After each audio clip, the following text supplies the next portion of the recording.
Okay, good evening, everyone, and welcome to our regular council meeting of Monday, December the 13th. I will now call tonight's meeting to order, and I wish to begin by acknowledging that we are meeting on the territory of the Sooke Nation. So, council, looking for an approval of tonight's agenda. However, there are two changes.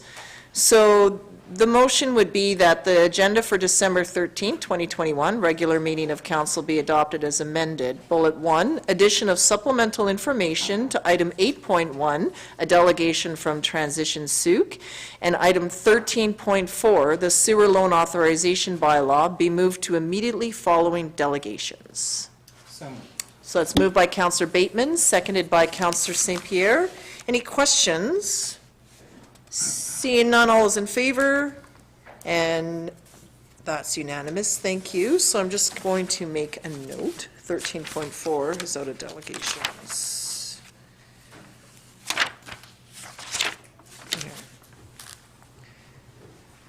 Okay, so then that brings us to our public and statutory hearing section. So the first one is for 6.1, Council Procedure Amendment Bylaw number 833-728-03, 2021. So I'll turn this to staff first, please. Sorry, Your Worship, I'm having some trouble with the screens. I'll just get it to the right spot here. There it is. Thank you. The bylaw in front of Council for adoption this evening amends the Council Procedure Bylaw to allow up to 4 members of Council to participate in meetings electronically. As noted when the bylaw was first introduced, Council may consider further amending the bylaw to allow for public participation electronically. However, staff are recommending we wait until a provincial best practices guide is released before determining our meeting procedures. Tonight's proposed amendment is therefore to deal with Council participation only. Public notice of the proposed bylaw amendments has been provided in accordance with requirements under the Community Charter, along with advertising an opportunity for public input at tonight's meeting. There have been no written comments received. Okay, so that'll put us into our public input section of the meeting for this specific item. And I just have a brief statement, and that is that these public input opportunities are held to allow the public to make submissions to council on particular agenda items. Staff will review the report, and then any person who has an interest in the item will have an opportunity to make a submission to council. Before speaking, please state your full name and municipality of residence for the record. And please note that your submission forms part of the regular meeting of council, and the meeting is being video recorded.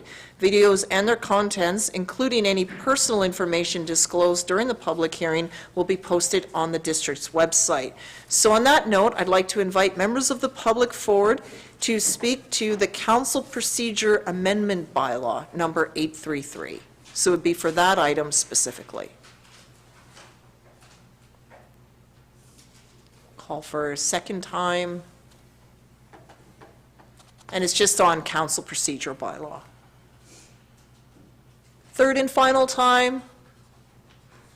Okay, so I would say that the public input section of this is closed, and we have not, as we heard from our Deputy Corporate Officer, received any items submitted to council on this item in particular. So I'll go to council now, and the recommendation is that council adopt the bylaw cited as Council Procedure Amendment Bylaw number 833-728-03, 2021. Do I have a mover? By Councillor Bateman and seconded by Councillor St. Pierre. Would you like to speak to it? Don't need to, no. Councillor St. Pierre? Just briefly, given that we have so many people in attendance. So this particular bylaw is simply to allow council to continue its business when people are sick or they're restricted by flooded roads or whatever else it might be. I believe it allows up to 4, which would give us quorum members of council to actually attend electronically, so that the business of council and the business of the district can continue. Thank you, Councillor St. Pierre, because we all still need to self-isolate for symptoms to keep everyone safe. So 3 years ago it wasn't a big deal to be in council sniffling, but it kind of is now. So it just allows us to maintain quorum. Anyone else have any comments? And as we also heard, when we get more information for the province around best practice, we'll look and do another review and see if there's anything further we need to change or shift. Okay, all those in favor of adoption? And that's unanimous. Thank you. The next item is 6.2, a development variance permit for 1080 Silver Spray Drive. Over to staff, please. Thank you. We've received a development variance permit application for a property located at 1080 Silver Spray Drive to permit the construction of a single-family dwelling. The applicants requested to vary the zoning bylaw section pertaining to steep slope setbacks to reduce the required setback from 22.6 meters to 17.5 meters for slope A, and from 54.9 meters to 12.5 meters for slope B.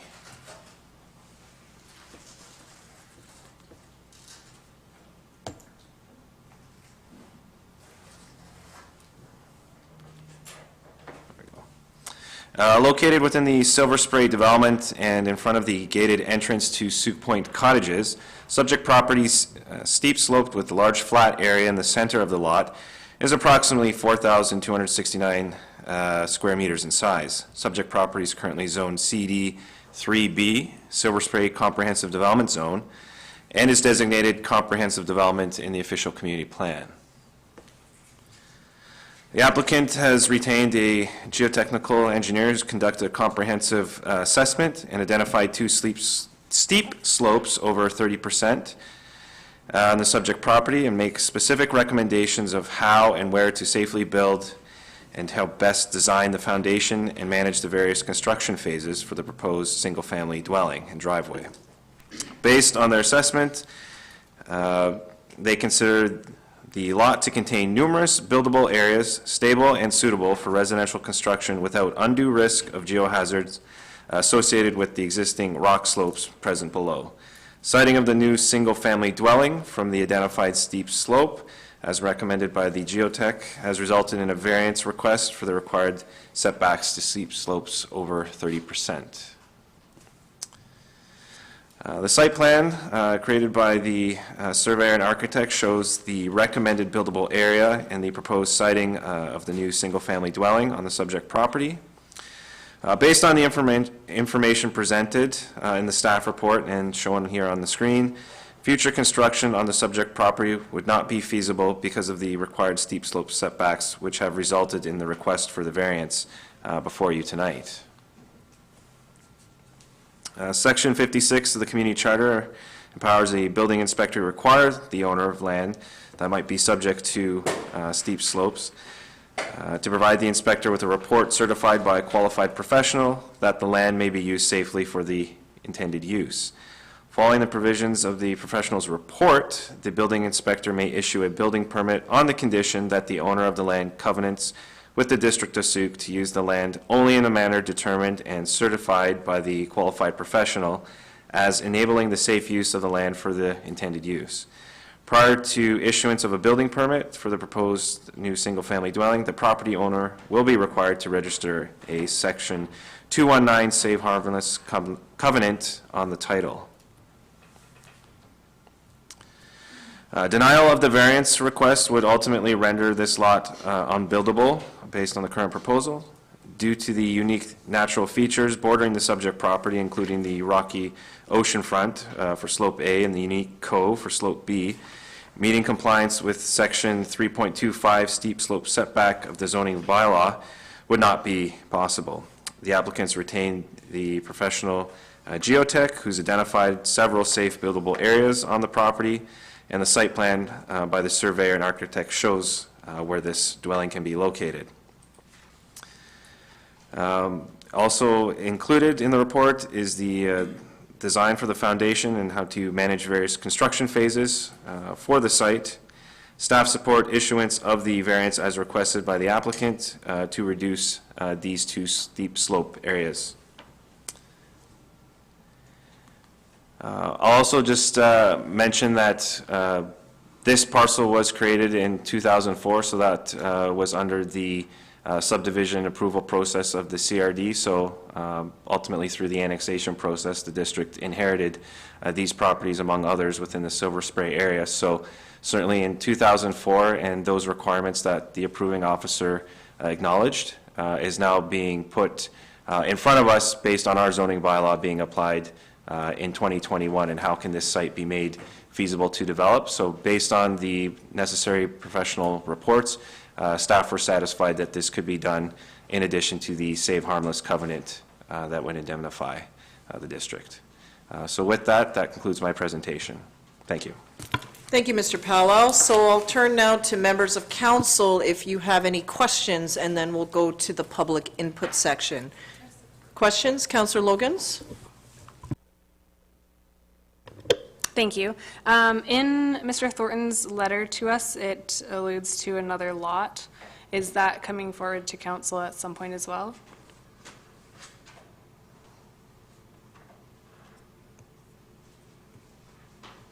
I'm just wondering if it'll be the case, like a similar case that will be brought forward. Sorry, I don't, oh, here, I'm just switching pages here for the letter. It says something about the strata lots 6 and 7, that, that both are in unique situations with the setbacks. Yes, so But I just want to make sure this is only for the one lot, and I'm thinking that. The variance request is only for the one lot, yes. At the time that the district receives applications for the other lots, we would address any variance requirements at that time. Okay, thank you. Councillor St. Pierre? A couple of questions. The first one is about the actual setback and the rationale. I'm assuming it's because there's concerns over the safety of homes that might be placed next to steep slopes, and basically if they're not stable, they could just slough off in a large rainfall or some sort of event. Is that correct? That's correct. Those measures are put in place to minimize the potential for a site to be built on, and then in the event that the structures would then not be stable. So requiring these instances then prompts the applicant to retain the necessary professionals, and at the same time, the district, through their zoning bylaw, identifying this potential concern, so seeking the variance requirement as well. So kind of a two-part process. One, the building inspector having the ability to require the geotechnical assessment, but also through a zoning bylaw review, also confirm if the variance can be granted for this. And given the limitations of the site, we find there to be minimal area that it can be built on, thus requiring the variance. Okay, so just to confirm my understanding, there are no other reasons for this extreme setback. And the reason for the extreme setback is because you've basically got a sheer rock cliff going down quite a ways, and the calculation on the setback is based on the height of the rock face, or I guess of the drop? Correct, yes. The ocean front there creates a huge limiting component to development opportunity. Thank you.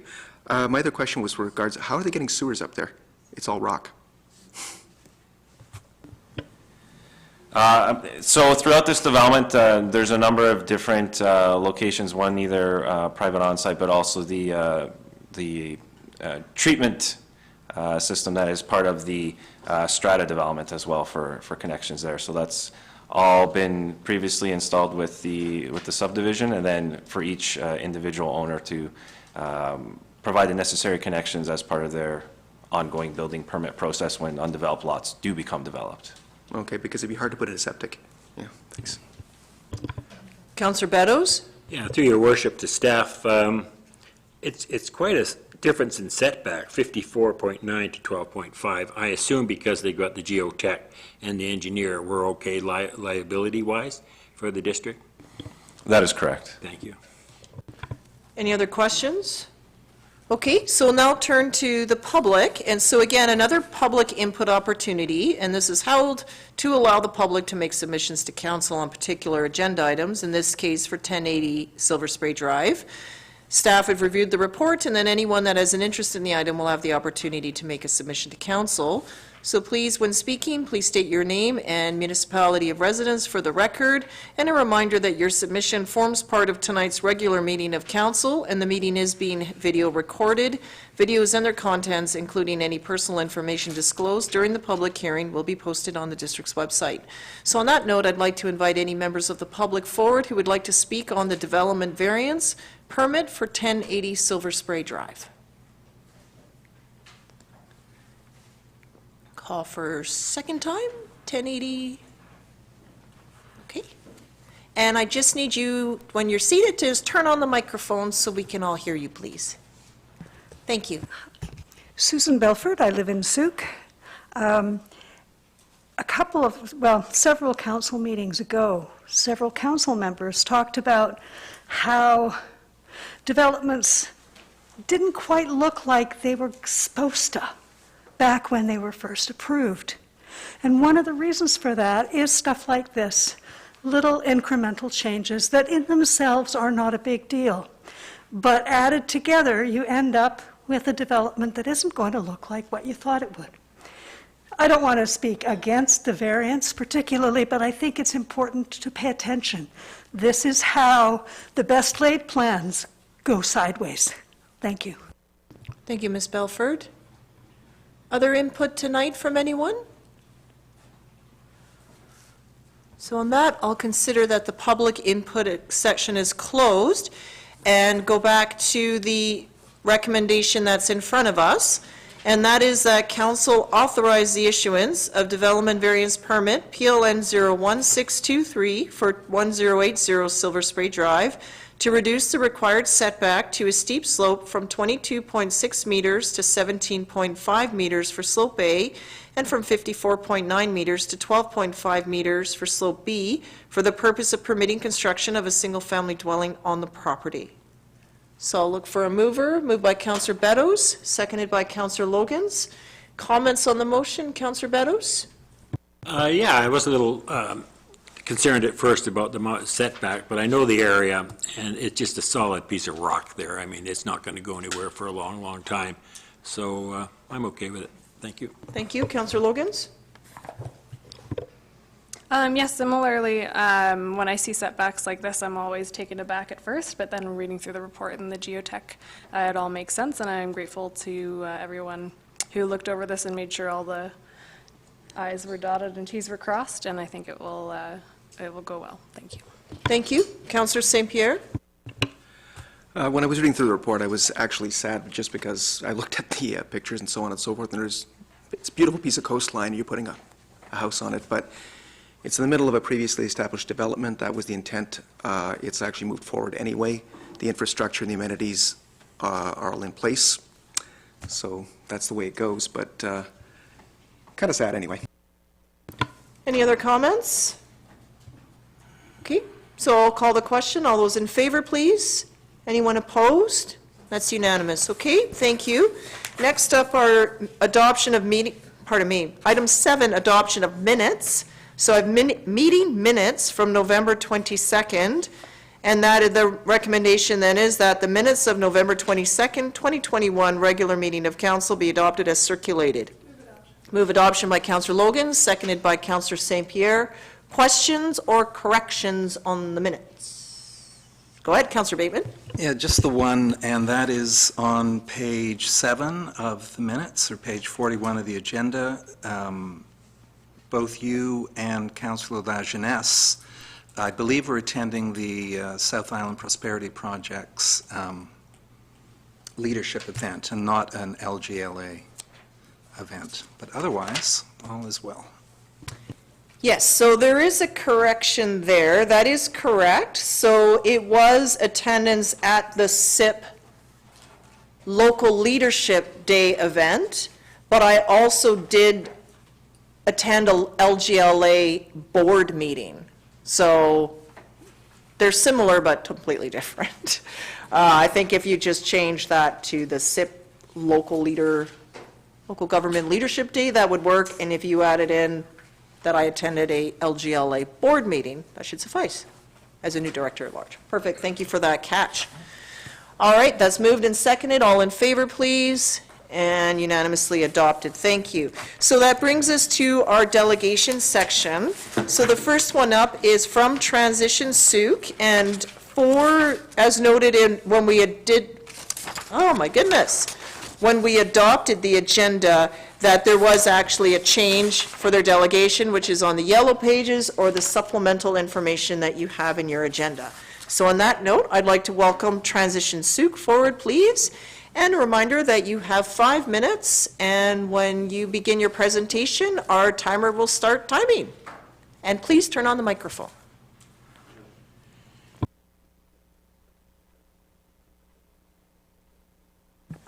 Sorry, just getting myself organized here.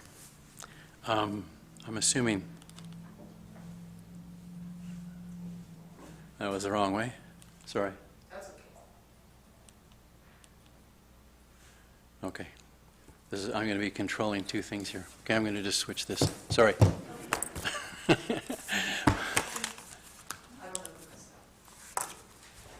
Okay, my name is Alan Dolan, and I live in Sooke, and I'm a director of Transition Sooke. And thank you for having this opportunity to speak to you tonight. I appreciate council and mayor hearing me. And this presentation is on, sorry, I'm just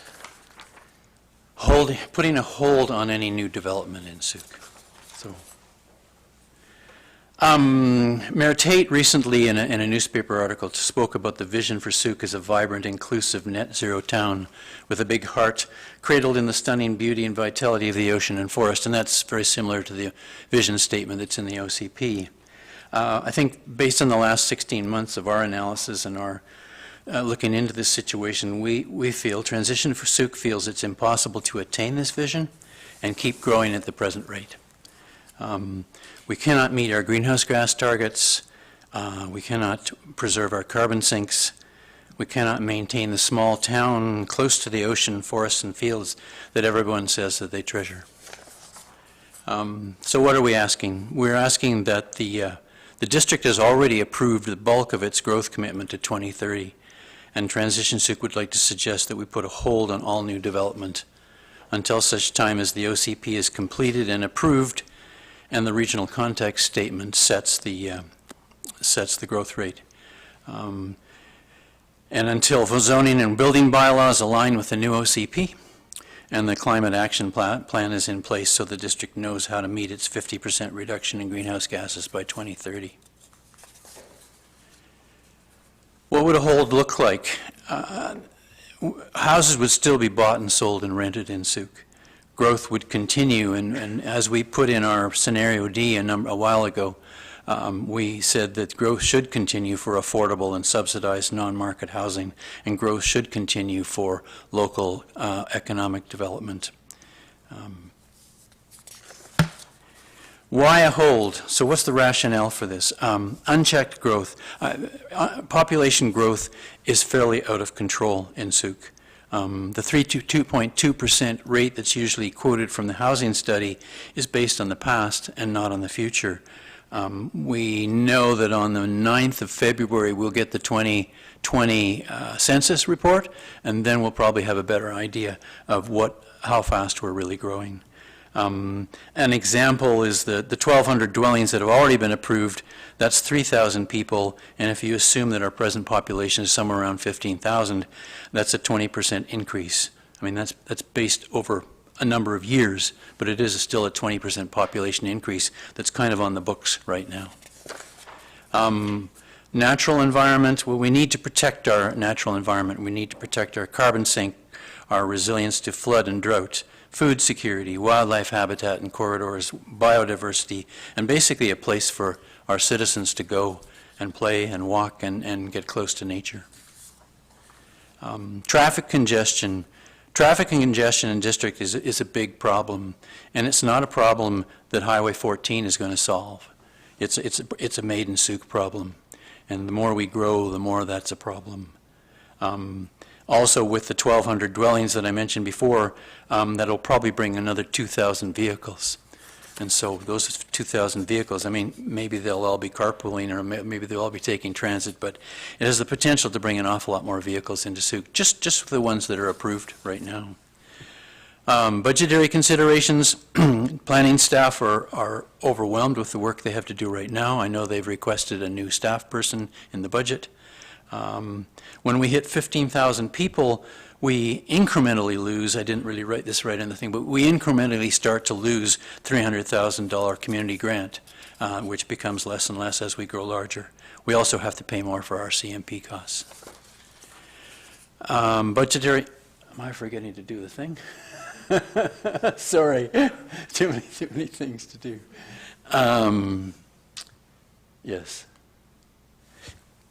So Well, new development this is from Mark Seasons, and he's a University of Waterloo urban planner, and I think it's a fairly significant comment. New development generates new sources of revenue through property taxes, development, and user fees, but it generally does not cover the full and ongoing costs of implementing and maintaining hard services in these new urban developments. This misconception that growth pays for growth has prompted many municipalities to expand into greenfield areas and suburban developments in the hopes of generating new revenue without the long-term sustainable development to recoup the full cost of investments. I think it would be... Time, Mr. Dolan. Okay. Can I move that we give him 5 more minutes? I only need one. Okay, can you make that amendment to say 2 more minutes then? 2 more minutes. Okay, do I have a seconder? Seconded by Councillor St. Pierre. Okay. I'll call the question. All those in favor? That's unanimous. Thank you. Go ahead for 2 minutes. Okay, thank you. I practiced this with my laptop, and then all of a sudden I'm with 2 screens and a zapper that I haven't seen. But so the last slide is basically, and the last slide is not even up there. How do we do this? Council could ask developers to pause all new development until the OCP is finalized. Council could prepare a policy statement to pause development that applies to all new developments seeking rezoning district-wide. The regional context statement in the OCP could basically limit growth to some number, some low number, such as 0.5%, which is what we had put in our scenario D earlier in the year. We have to get creative and find ways to curb our growth because the present path we're on is not sustainable. So I welcome any questions or comments. Okay, thank you, Mr. Dolan. Any questions for our presenter tonight? Go ahead, please, Councillor Logans. I never know if that's on. Thank you for presenting tonight, especially on a hot topic of debate that you've put a lot of thought into. I have one question for clarification. With the presentation, you're suggesting that we pause development but not certain types of development, such as affordable housing? Mm-hmm. Affordable housing and independent local economic development. Such as? Small businesses, small stores, small Like restaurants. Commercial? I see, okay. Yeah. My one concern, well, I have a few concerns, but my biggest concern is that you're asking us to ask people to stop working. And that puts a lot of young laborers out of work, it puts a lot of families out of work, it puts a lot of local businesses out of work. So what can we do to balance that out? I think when we're declaring a climate emergency, that the way we employ people in this community is going to have to change. And maybe people won't be building houses or electrifying houses. They'll be electrifying solar panels, or they'll be installing heat pumps, or they'll be doing energy efficiency tests on houses, and on and on. We have to move to a new way of doing things, and I think that would be a different set of jobs. There may be a bit of short-term pain, but I can't see any way around that, given what we have to do to preserve the town that everybody seems to feel they want, but also to deal with climate change. Right. I think I agree with you. That is in our plan, actually, our economic development plan later this evening on the agenda, is to bring opportunities like that to our community. However, the timing of these things don't align. Tonight, we have a councillor working tonight. She has to work because she has to feed herself and pay her mortgage. And that's what's going to happen in this scenario too, right? So we can't really tell people just suck it up and learn a different skill for the next however many months while we're fiddling with the OCP. I don't think that's appropriate. I do completely see where this is coming from, and to an extent completely agree with it, especially in this climate emergency, but there needs to be other pieces that come along with it at the same time to make sure that we're not further putting people in the hole while we're trying to fix a problem. Okay, thank you. It's councillors now that have the floor. So I see other speakers here. Councillor St. Pierre, then Beddoes. This is a comment, might become a question, but we'll start with the comments. And I'm thinking clearly there's an awful lot of good intentions, and there's solid community values and a caring about creating a resilient community and actually dealing with the adaptation changes and the costs and the nastiness that's almost inevitable at this point in time. And I think that you'd find that everyone on council, not all the staff, is well aware of this and would love to be able to cap our population at 14,999, so we don't have to keep on paying for more RCMP. We'd love to be able to clear the roads out of a lot of cars, because that would help a lot. We'd love to get a lot more people on public transit. Our mayor's working awfully hard on that stuff. We would love to have a robust, diversified economy that could provide food and jobs locally and get people and commuters off the roads. Unfortunately, the problem that I have in general is not that we don't want to do this stuff.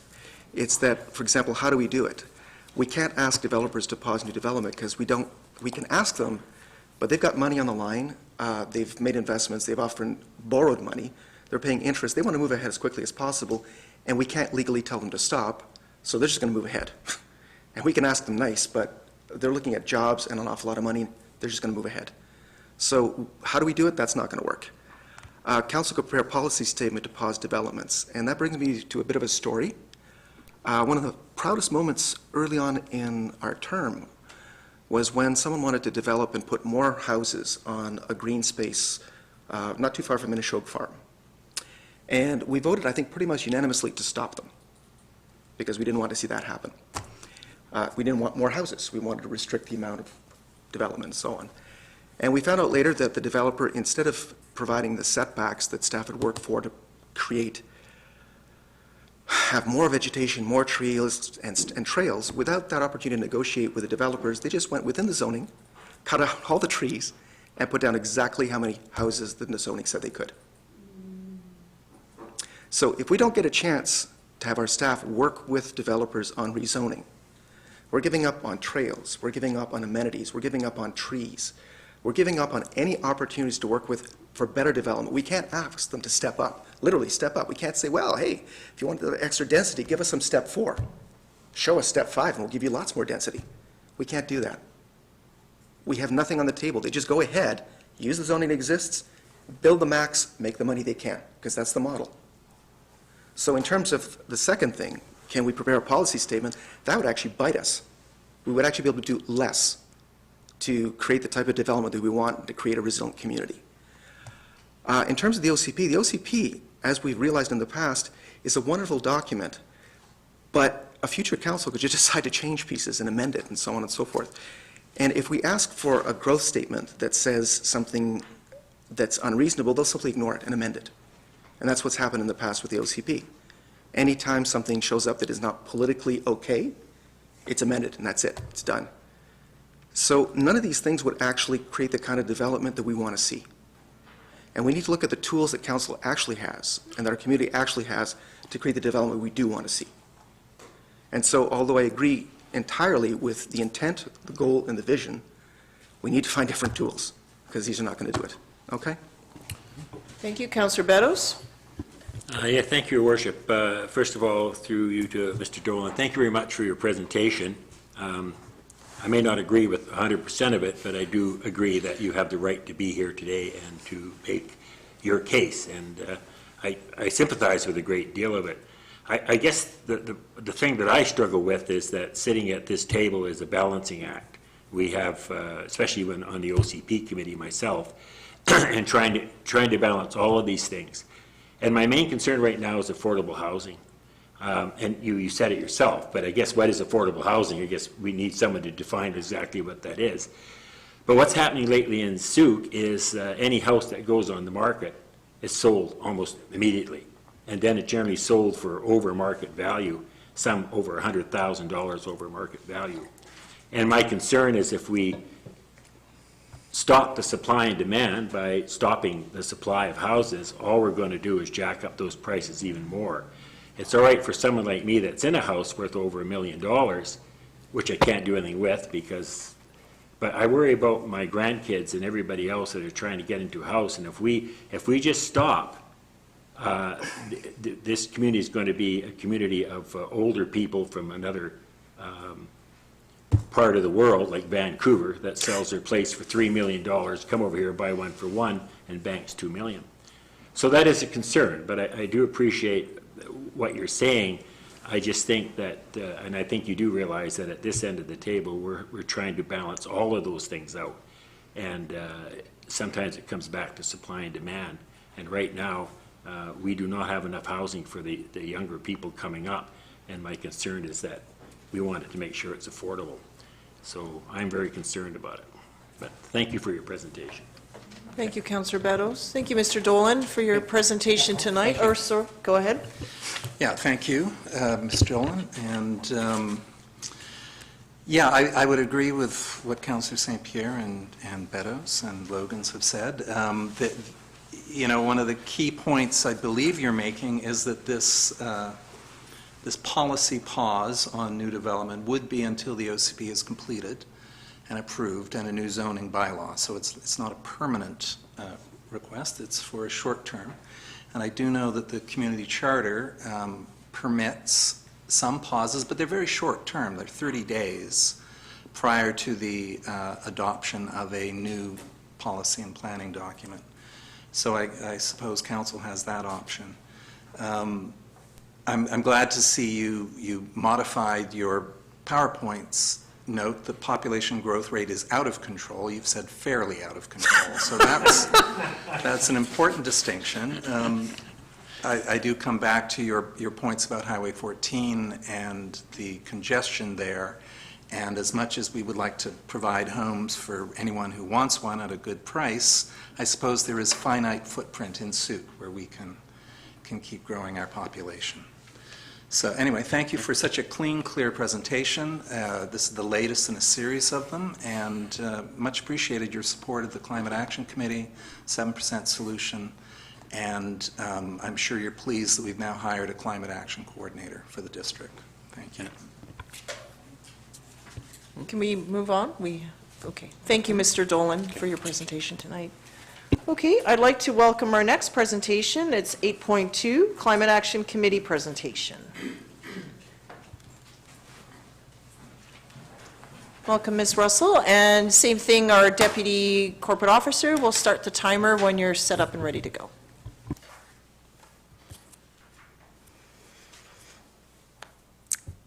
Okay, thank you.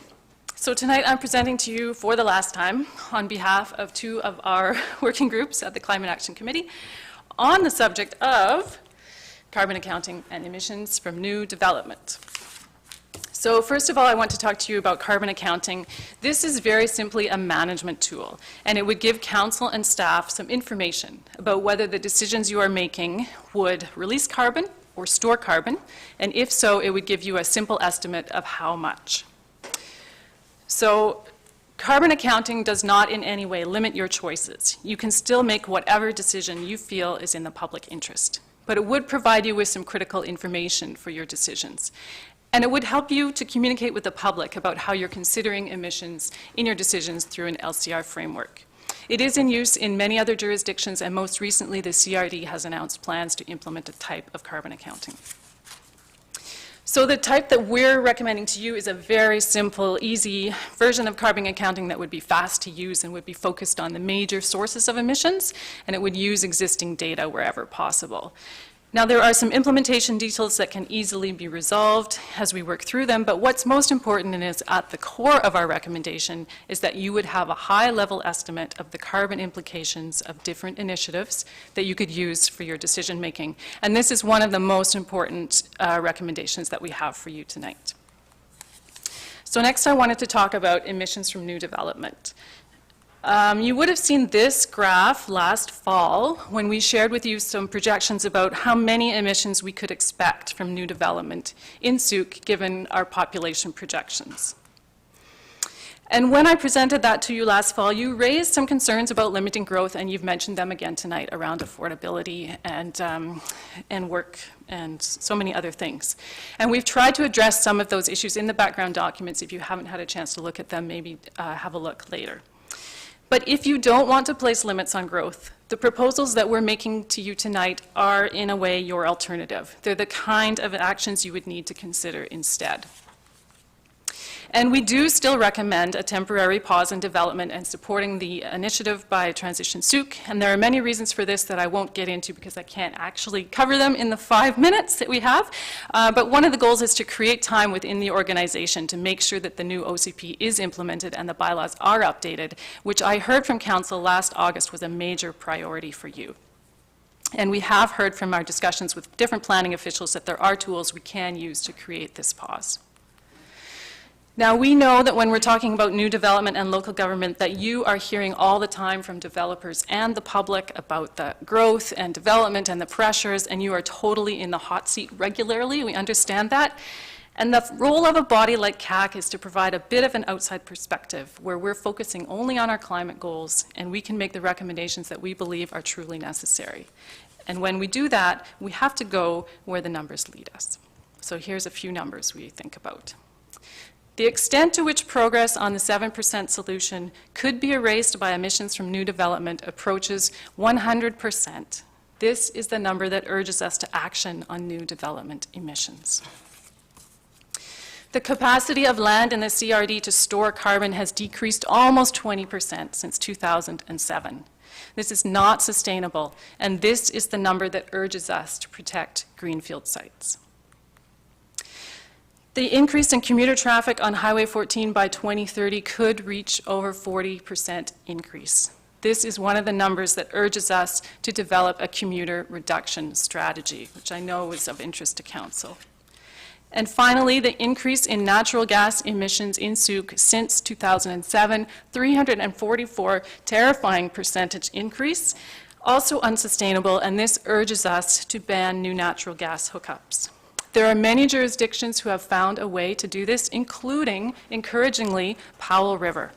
And this is probably the single most important recommendation we have for you tonight for short-term action with long-term gains. And my last slide is just a summary of our recommendations. I have the detailed text in subsequent slides if you need them. But in my last comments, I just want to say that behind these resolutions, recommendations, both figuratively and literally, is a picture of the atmosphere we are trying to protect. And this is a picture of it protecting us from solar radiation flares. And while it does that, it's beautiful. And I think it has a claim on our affections. Thank you. Thank you, Ms. Russell. It's just under 5 seconds. Must be a pro. I appreciate your time today. Councillor Beddoes? Yeah, through your worship, I just have a quick question. You said that the natural gas was up 344%. I can't remember the time frame. Since 2007. 2007. How much is the oil, because before gas, people were using furnace oil, and I believe that's gone down considerably, or wood. Do you have any figures to offset what it went up 344%, but maybe the oil went down 343%, I don't know. No, it hasn't, and I wish I had brought the numbers, we were just discussing it. There hasn't been a significant decrease in those other forms of heating because we're only retrofitting a very small number of houses. But natural gas hookups are increasing at a rate of more than 100 a year. So that's a large proportion of all new builds. Is that because of new construction? Yeah. Or that's not necessarily of taking out the old oil things, because I know a lot of people have. Yeah. So basically, new construction is opting for gas as opposed to, in the old days, maybe oil. And electricity would be even better, I guess, but... That's my assumption. I haven't seen the methodology, like the description of the methodology behind those statistics, because we won't get that until the spring. But that's my assumption. So, I mean, I just find it a little odd that a few years ago, the bugaboo was everything else, and boy, they pushed natural gas because it was less a pollutant and less of a carbon emitter than the present forms. So now we learn that they're not. Great question, because I think the debate has been a bit confused, where you can maybe make the argument that natural gas is a transition fuel if you're starting from coal. Like it could be better than coal. But when you have practically emission-free electricity that's available in our province, which we're very lucky to have and so many places do not have, natural gas is not a transition fuel for anything. It just goes straight to electricity. You can't, natural gas doesn't give you anything that electricity doesn't.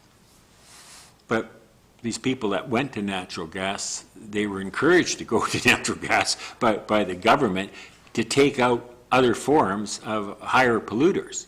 So that didn't happen? I don't know if that was happening in BC, but I think the main attraction of natural gas is that it's cheap. And so that's why it's important to have strictures in place locally that would reduce natural gas, because the market imperative is for people to keep adding it in because it's currently cheaper than other forms, until the carbon price solves that problem in 20 years. Okay, so the market might dictate in the end. In 20 years, but we don't have 20 years. Yeah, well, it's okay, thank you. Yeah. Councillor St. Pierre? I was curious about new development, mostly because, as we've explained, it's really difficult to actually stop the development that's already zoned in place, because people could just legally go ahead and do it, and we don't actually have legal tools to stop them. I'd be interested to know what sort of impacts we could have by trying to restrict any further development on green fields, and actually, as I think has been suggested by Transition Sooke, restricting development to, for example, the town center and areas that are already developed. So we're not actually destroying carbon sinks. Yeah. We're actually redeveloping areas, putting more population on areas that had lower density previously, and so on and so forth. This would still be considered new development, or is it not? It's still considered new development. If you're building new buildings that have new people in them, for example, then you're getting emissions from the construction, you're getting emissions from people heating those buildings, and you're getting emissions from the transportation. And I can actually show you a chart here. So this is with, if we have 1,800 new residences in 2030, we would be adding roughly 16,000 new tons of carbon every year. Like that would be an ongoing, an ongoing emission every year from those new residences. The bottom big chunk is from transportation, and that gray part is largely natural gas. The 10% there is from the carbon sink. So if you protected greenfield sites from being developed, you would remove that 10% of those ongoing emissions. Okay, so one of my further questions, and I'm honestly asking because I do not know, Right. is do we have any statistics in terms of what the actual reductions would be? So for example, if someone moves from Ontario, which happens a great deal, and decides they want to move to sunny Sooke, or not so sunny sometimes, to a place that has huge amounts of electricity, can actually use heat pumps fairly readily. We have a huge amount of carbon that's put into the construction, and that I know. But that construction could be happening in Ontario, where they would potentially be heating with other fuels and having to produce a lot more heat simply because it's a lot colder. Part of me wonders if there isn't a benefit to actually putting population where it's cheaper to heat, where it's easier to actually use renewable energy to actually heat, where sustainable development and resilient development is actually more possible. Yeah. I think that's a really interesting, fascinating question. There's a couple of problems with it, I guess, in terms of how it actually works. And first of all, if somebody leaves to Ontario and moves here, there isn't a hole in Ontario that doesn't have a person in it where those emissions are lost. Somebody will move into that house in Ontario and continue creating those emissions.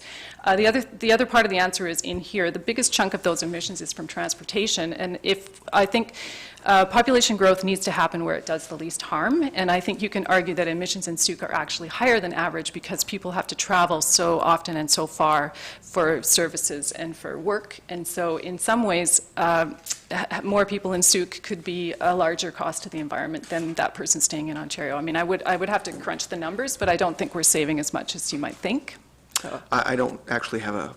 Yeah, you're just wondering. I'm just wondering, Yeah. because a lot of this seems, so for example, there's the whole issue around externalized costs and externalized carbon accounting. And this is actually another question, but maybe an ask. I would love to see some actual carbon accounting guidelines for our residents. So I know that there's a lot of misinformation and a lack of information. I was astonished to find out, for example, that eating regularly hamburgers could actually offset your commuting because the hamburgers were so damn bad, and the beef was so bad in terms of the production, and the food ends up being 70% of our emissions because of how we produce it and where it comes from. And our food choices could actually make immense amounts of difference, but our residents don't necessarily know, and information isn't trustworthy.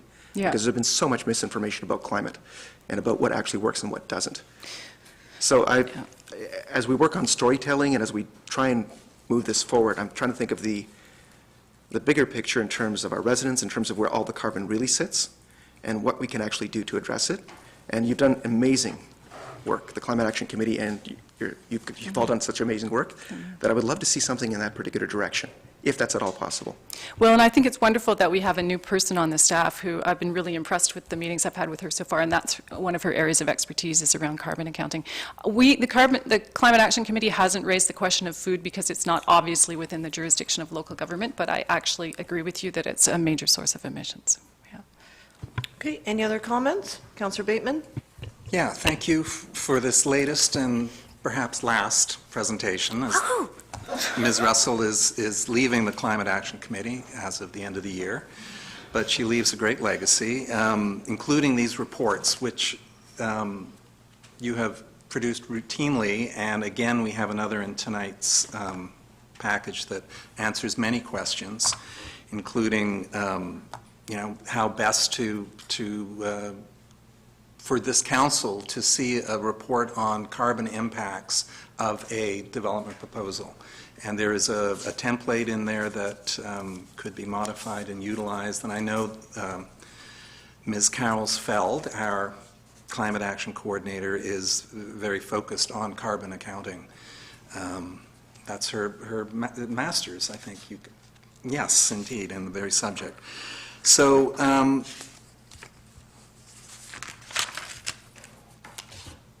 Of the 5 recommendations that we will be discussing later this evening, you say the LNG hookups, a ban on in new residential builds.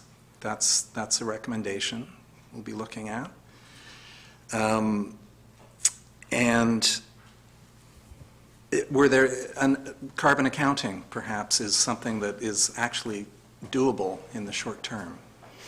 Yeah, I would say that, pausing development is the cleanest and the fastest and the best way to actually not have those emissions. If you're not willing to take that step, then the priorities on this list that I would recommend are carbon accounting and banning new natural gas hookups. They're very direct. The commuter reduction strategy, I think we've talked about that a lot, and I've heard you talk about it in some of your meetings, and just figuring out how do we get people to stay home, and there's some things happening in the economic development strategy, but I suspect there are other tools available to local government that I'm not familiar with, and maybe we could just comb the sources and find out everything we can possibly consider to make that happen. I think all of us want to see less traffic and more people staying at home and bringing their economic activity home. Yeah, I think generally speaking, I just want to say that if you have the 7% solution and you have new development happening at the same time, it's like a full bathtub, and you're trying to empty the bathtub with a 7% solution, but the faucet is on full blast. So it's how do you do your best in this really difficult situation? I don't envy you, but I respect your judgment. So. Okay, thank you. I'll just ask everyone to turn off their microphones because it reduces the feedback. Sure. Yeah, thank you. Thank you, Ms. Russell, for your time with us tonight, as well as on the committee and all the work that you're doing for the district. It's greatly appreciated. I just have a few general comments to make. One of them, maybe with the Fortis connection, is that a lot of new development came online. Fortis was new to Sooke at that time with new gas lines, so Sun River would have been, I don't know, 700. Staff have a better number with me, but there's, 700 hookups right there, and down in the river's edge and so forth. So in part, we're going from nothing to something, right? It's like TELUS fiber optic was not here 10 years ago, but it is now. So it's a massive jump there. One piece happening at the Capital Regional District is, in October it went out, is a natural gas, a Heartland Renewable Natural Gas Initiative. So this is where the landfill gas will be connected and made into renewable gas that would feed into the Fortis line. So it's renewable land, it's coming out of the landfill as it is, and the landfill has its life.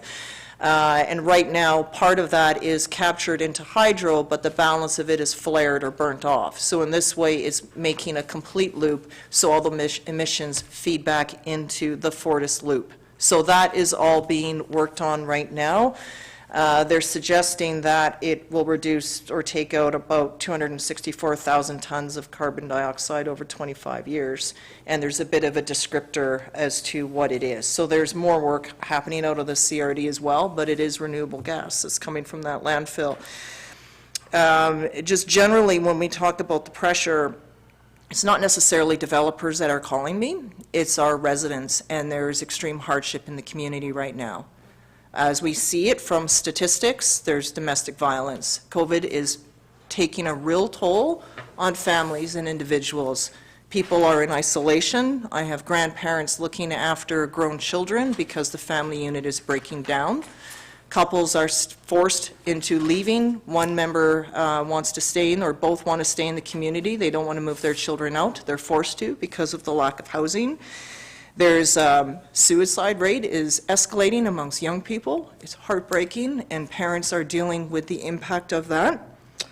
And these are the types of calls we're hearing right now. It's a struggle on many, and it's tough, and people are breaking down, and it's a tough time for people. So when we hear about what we're trying to do in a community, it's all of that. I get called for, we need more police, we need more mental health approved, we need more counseling supports, we need more physicians. I can't find a physician. Folks are trying to get the necessary supports they can. They can't access a doctor, they can't see anyone local, and it's tough. So local government is about the people, and I'm sharing this because it's the people of Sooke that are reaching out. Children are hungry in the schools. There's not enough hungry food or available healthy food. Service groups are doing their best to meet that demand, but COVID is keeping them out. So it's a tough time all around. So these are the pressures that we're also hearing and dealing with. It's just a bit of insight when I say that. We heard from our previous speaker about the climate emergency, and part of my motivation, I was one of the members that sponsored it at the board, is I was looking more at the local government response. Are we as a local government ready for the response when this happens? And what that means is there a wildfire? We respond. If there's a heat dome, we respond. If there's flooding, we're the ones that are called. If roads are out, it's us. So all of these, the impact on climate is that direct sea levels rising, all of that. It's the local government response. When we made that declaration, I did not feel that we were able to respond adequately. Our fire department was hobbling along. Our police department is under-serviced. Our staff were overwhelmed and didn't have enough of them, and we needed to take and look at what is our part to play in this when an emergency hits our community, and it's the local government response. Where's the food for people? Where's the emergency shelters? How can folks get from point A to B? These are the pieces that we've been working on. I'm pleased to share that we have come a long way, and I feel that with all the events that have happened, even though it wasn't as much impacted here as, say, it was for particular places like Abbotsford, Merritt, and others, we're in a much better place. There's a lot more crossover amongst departments that is happening, which is really important. But my peers in other places, all they've been doing for the last term, some for 2 terms, 3, is dealing with one emergency to another. Wildfire, then flooding, then mudslides, then another fire, then a rock slide, and then more mudslides and flooding. Their chambers are permanent EOCs, and they can't get anything done in their communities at all. And there's a struggle, and many of those residents are like, you know what, we can't deal with this anymore. We can't afford our house insurance. We need to go to a place that it's a bit more safer. We visited Sooke once, we camped there. Maybe that's a place where we should consider going. So it's also taking a look at, and this isn't even people globally that are underwater and under more serious and significant pressures and hardship. I did some international work, and you would hear of the plight of refugees, and they haven't moved. They're still sitting in these camps in very desperate situations around the world. But in BC, that's a reality for many, as our firefighters that have been in various areas can certainly share what they've seen. We have local folks that escaped Fort McMurray when that town burned, and they're suffering with PTSD from this day, having gotten out with just a few things and nothing else, and seeing everything and their friends burn up behind them. So fire is something that freaks me out. They say amongst women, fire is number 1, and public speaking is number 2. So I suppose I have that order right. It seems to be reversed for men, but that was in the book of lists a while ago. But it's something that we have come a long way and will continue to do. I recognize there's a lot of work to do, but the pressure that we're feeling is not just developers phoning up wanting to build something. We direct them to our staff where they get guided through a process. They don't like the process, they come back and they complain to us about the process. But what we're hearing from is the pressure that just everyday folk are under right now, and it's a tough grind. So thank you for your time now. Okay, Council, and thank you, Ms. Russell. We're going to move on in our agenda tonight and go to number 9, which is the report of the Chief Administrative Officer. Oh, pardon me, yes, we shifted something. I knew it, it's 13.4. Okay. 13.4, my apologies to those that are zooming virtually, but this is the sewer loan authorization bylaw number 834, 2021. Over to staff, please, to take us through this report and the delegation, or the presentation. Perfect. Thank you, Worship. Ms. Temple, are you able to pull up the map of the four-phase plan that I could reference? So over the course, initially in 2021, there's a lot of framework behind this report. All of the information, I believe, is contained within the report and the attachments. I'm going to provide a high-level overview on a lot of information. In 2021, we engaged in a wastewater master plan that's in alignment with all the expectations of the district's 2010 liquid waste management plan that was adopted. The main goal of this plan is to restore the Sooke Harbor and protect the environment. So we initiated this master plan by engaging in feasibility studies in the areas primarily for Whiff and Spit and Kaltassin that currently aren't on the district's wastewater collection system.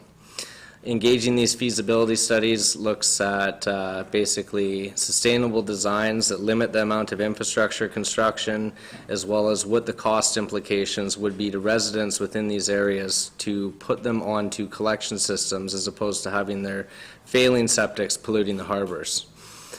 We were working through this plan in 2021 in the summer. Come October, there was a major grant opportunity that came up just after about the midway point in October. Myself and district staff put together a team immediately of 2 consultants. We are working with Stantec Consulting, who is leading the design of collection systems as part of this feasibility study, and working with Urban Systems, who's undergoing intense analysis of the feasibility of these areas, as well as working with our communication staff on public engagement components. We were able to develop a 4-phase component of what will be put towards an overall master plan development. The 4 phases of this constitute a $78 or close to $80 million project that has 4 phases. The first phase of the project has been funded and it's in progress right now, which consists of basically an expansion to the wastewater treatment plant, as well as Sooke Nation Indian Reserve 2 collection system plans for that to be implemented. When the grant was received by the district to expand the plant, a primary focus of that grant application was to restore the harbor and to ensure the capacities in our plant to take Kaltassin area as well as Whiff and Spit failing septics off the harbor. First phase of the plan, sitting around $14.5 million. Like I said, it's been funded, it's in progress. Our main focus was putting together phase 2 of the plan, which consists of Part A and Part B. Part A being a collection system in the Kaltassin area for both the district and Sooke Nation, and Part B is a collection system for wastewater in the Whiff and Spit area. The remaining 2 phases of this are sort of longer-term projected phases, which would consist of additional expansions to the plant that would accommodate in the future, if it was considered and desired by council, to put further collection systems north along Sooke River, as well as east Sooke, east of the Kaltassin area, north and south of Highway 1. Again, the primary focus of this project is phase 2, which is implementing collection systems for both Kaltassin and the Whiff and Spit area. Ms. Temple, you could switch over to the next map. The next map is honing in specifically on phase 2, which, like I've said, is Part A for the Kaltassin and Sooke IR1 area, and Part B of the plan is for the Whiff and Spit area. We've undergone extensive feasibility studies, and we've put together public consultation for all the residents in both these areas, and it puts together a framework of the costs of what these systems would look like. The public consultation that's gone out has provided what the costing scenarios look like with no grant funding application, with a partial grant funding application, and with a substantial grant application funding 60 to 73% of these collection systems. We've advanced forward and we've put out the public consultation to get initial feedback from the residents, which we're awaiting responses on in January 10th. and then progressing to further communication with residents, which will consist of open houses going through the summer of 2022. We're looking to put forward tonight for council's consideration endorsement of a grant application to support the project and to commit to the share of the costs that would be funded through the residents in Kaltassin and Whiff and Spit. Total project costs being $33.9 million. And for the Kaltassin area, it will consist of project components for both the District of Sooke as well as Sooke Nation. This is a really sustainable model for that area. With either Sooke or the District of Sooke going independently, there would be substantial more infrastructure costs. There would be more infrastructure that would be required, multiple pump stations, more collection systems, and at the time of implementation for each going independently would require additional force mains going along the highway at 2 separate occurrences. Putting together a framework for this project with a partnership in unison with them for Part A of this, substantially reduce the cost for both District of Sooke as well as Sooke, and reduce the amount of infrastructure that's going to be required to put collection systems in these areas. Like I said, the total project costs, Part A is roughly $15 million and Part B is roughly $15 million. It's a total cost of $33 million for this project. District of Sooke's contribution with a successful grant application is in the resolution tonight to endorse that amount into third reading of a loan authorization bylaw. I can say there will never be a cheaper time to do this project.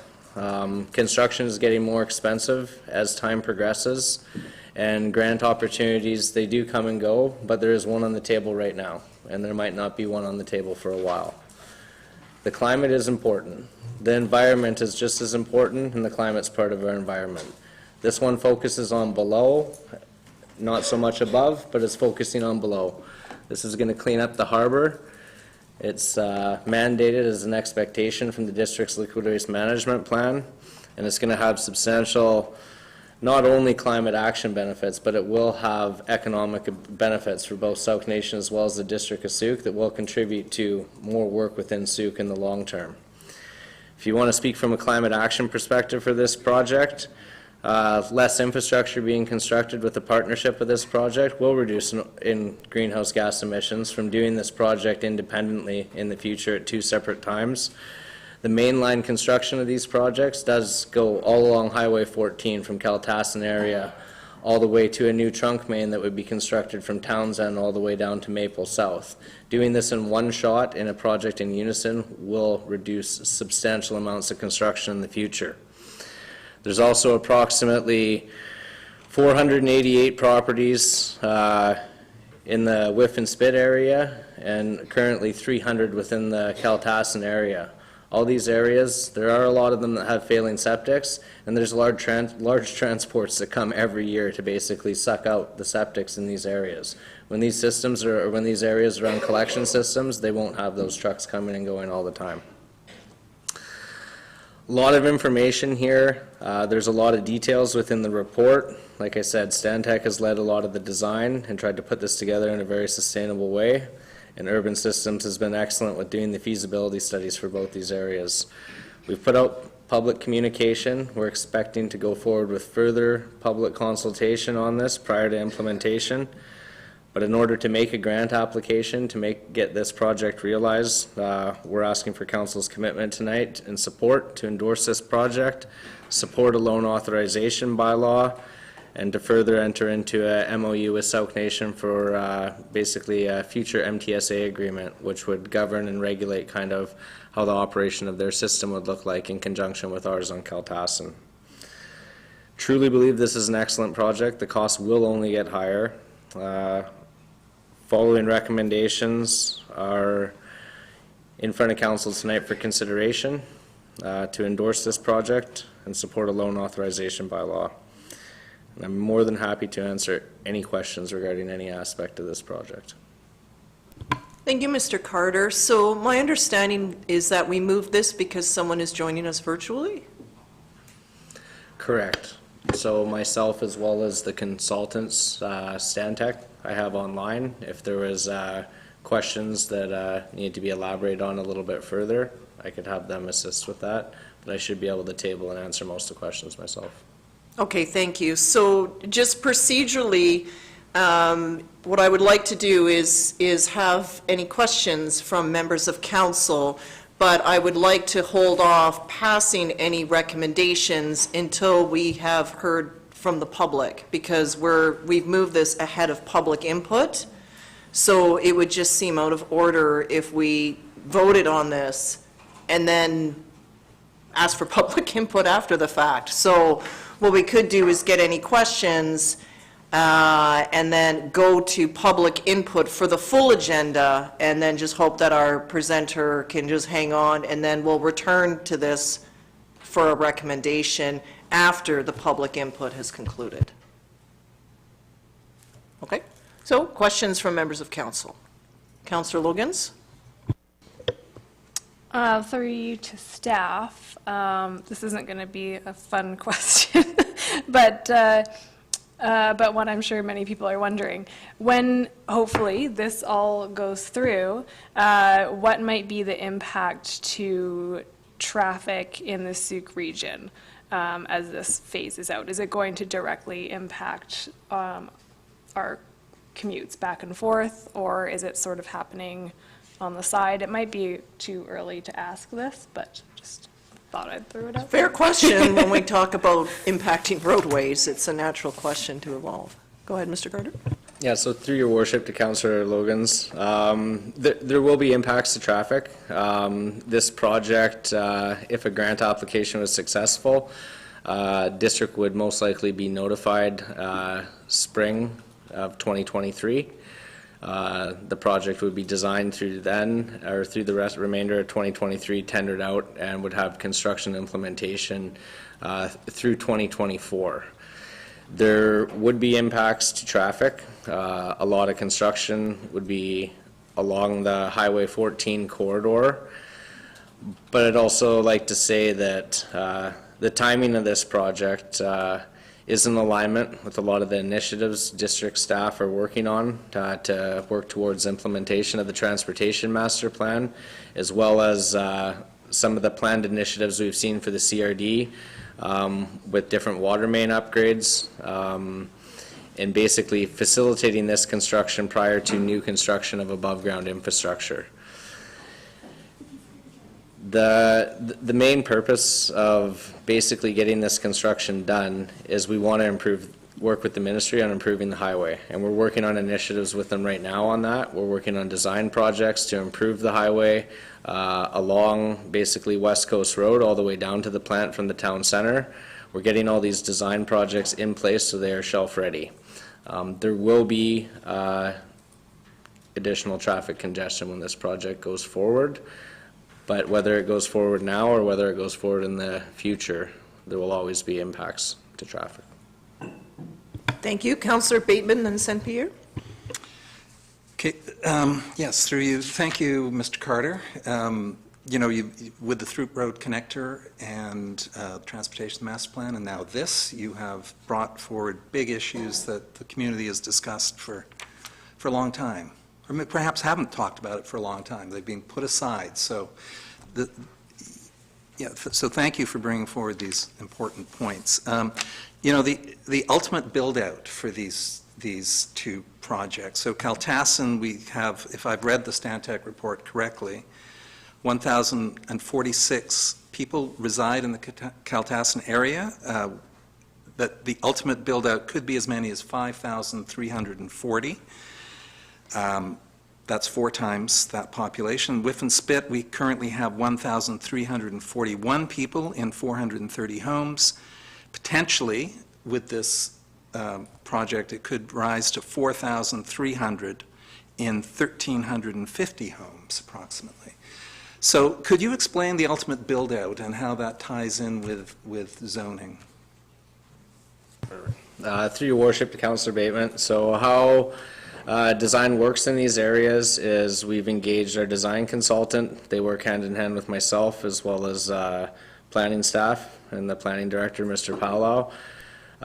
We gauge the designs for basically all the existing properties that are in those areas, and then we look at basically alignment with sort of new expectations from the official community plan, and we base the designs that are exactly in alignment with what the projected growth is expected from those plans. So we don't design the systems to facilitate growth that would be outside of those boundaries. We make sure that they are contained within them.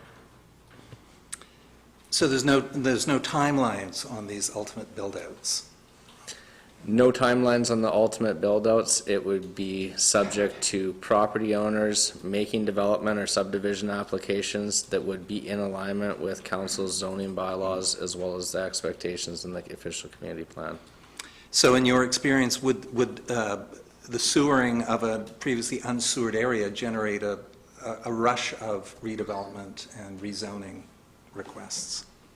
It's hard to predict that. It would only be for people that wanted to further develop their properties, and not necessarily everyone would want to do that at the same time. All right, so I note that in your report there are no chapter and verse references to the liquid waste management plan, and having read it, portions of it anyway, I see that the Whiff and Spit area is divided into multiple quadrants, right? So the plan speaks of Whiff and Spit North, Whiff and Spit South, West and East, I think. Could you explain that distinctions? If Whiff and Spit was split into four quadrants? As it is in the liquid waste management plan. Yeah, so in the Whiff and Spit area, if they split it into four quadrants, you'd have to implement 4 different projects at 4 different times, which could constitute a lot more infrastructure. Right. What this does is it focuses on doing the area in one shot. It will reduce the amount of infrastructure going into it, as well as very similar for the Kaltassin area with Sooke Nation and the district partnering on the infrastructure that needs to go in there. Ultimately, the liquid waste management plan speaks to these 2 areas being the highest priority areas for council to consider coming off of septic and going on to systems. So certainly in reading the plan, I felt it was Whiff and Spit North was very distinctly stated, along with Kaltassin were the two recommended priorities, with the statement that indeed, as you just said, Whiff and Spit as a whole, an option for the district to sewer the entire Whiff and Spit catchment area, including Whiff and Spit North, South, and West. I'm curious about, you've stated a number of times, clean up the harbor. You know, this project will clean up the harbor. Can you tell us about the latest CRD water monitoring of the harbor and where it stands at the moment? Bless you. I don't have specifics about those details, but Sooke Nation has extensive records, as well as Ms. Hooper, from environmental monitoring that goes on in the harbor. Right. And large impacts to the ecosystems that are in the harbor. These projects will make a substantial difference in working towards restoring the Sooke Basin. Also, if there was areas split up within Whiff and Spit, and this was implemented in separate sections or phases, right now with a full grant application, being successful, the project is expensive, and it will be an expense to residents down in that area, and that information is conveyed to them. If you broke it out into smaller areas, your costs will go up even more substantially for each of those properties, and it would become less feasible and most realistically not realized in the short term. Mm-hmm. Yeah, so just in terms of the health of the harbor, so the 2017 CRD monitoring report, which happens every 4 years, and we'll get the next report in second quarter of next year, I've been told by the CRD. Looking back at the 2017 report, the harbor is in fact, compared to the way it was pre-sewer, in remarkably good health. And there were reports of several private failing septic systems that infiltrate the Sooke Basin. It notes in particular exceedance of standards for shellfish harvesting based on fecal coliforms occurred at 2 stations in the summer of 2017 adjacent to the Sooke River and in the Sooke Harbor not far off.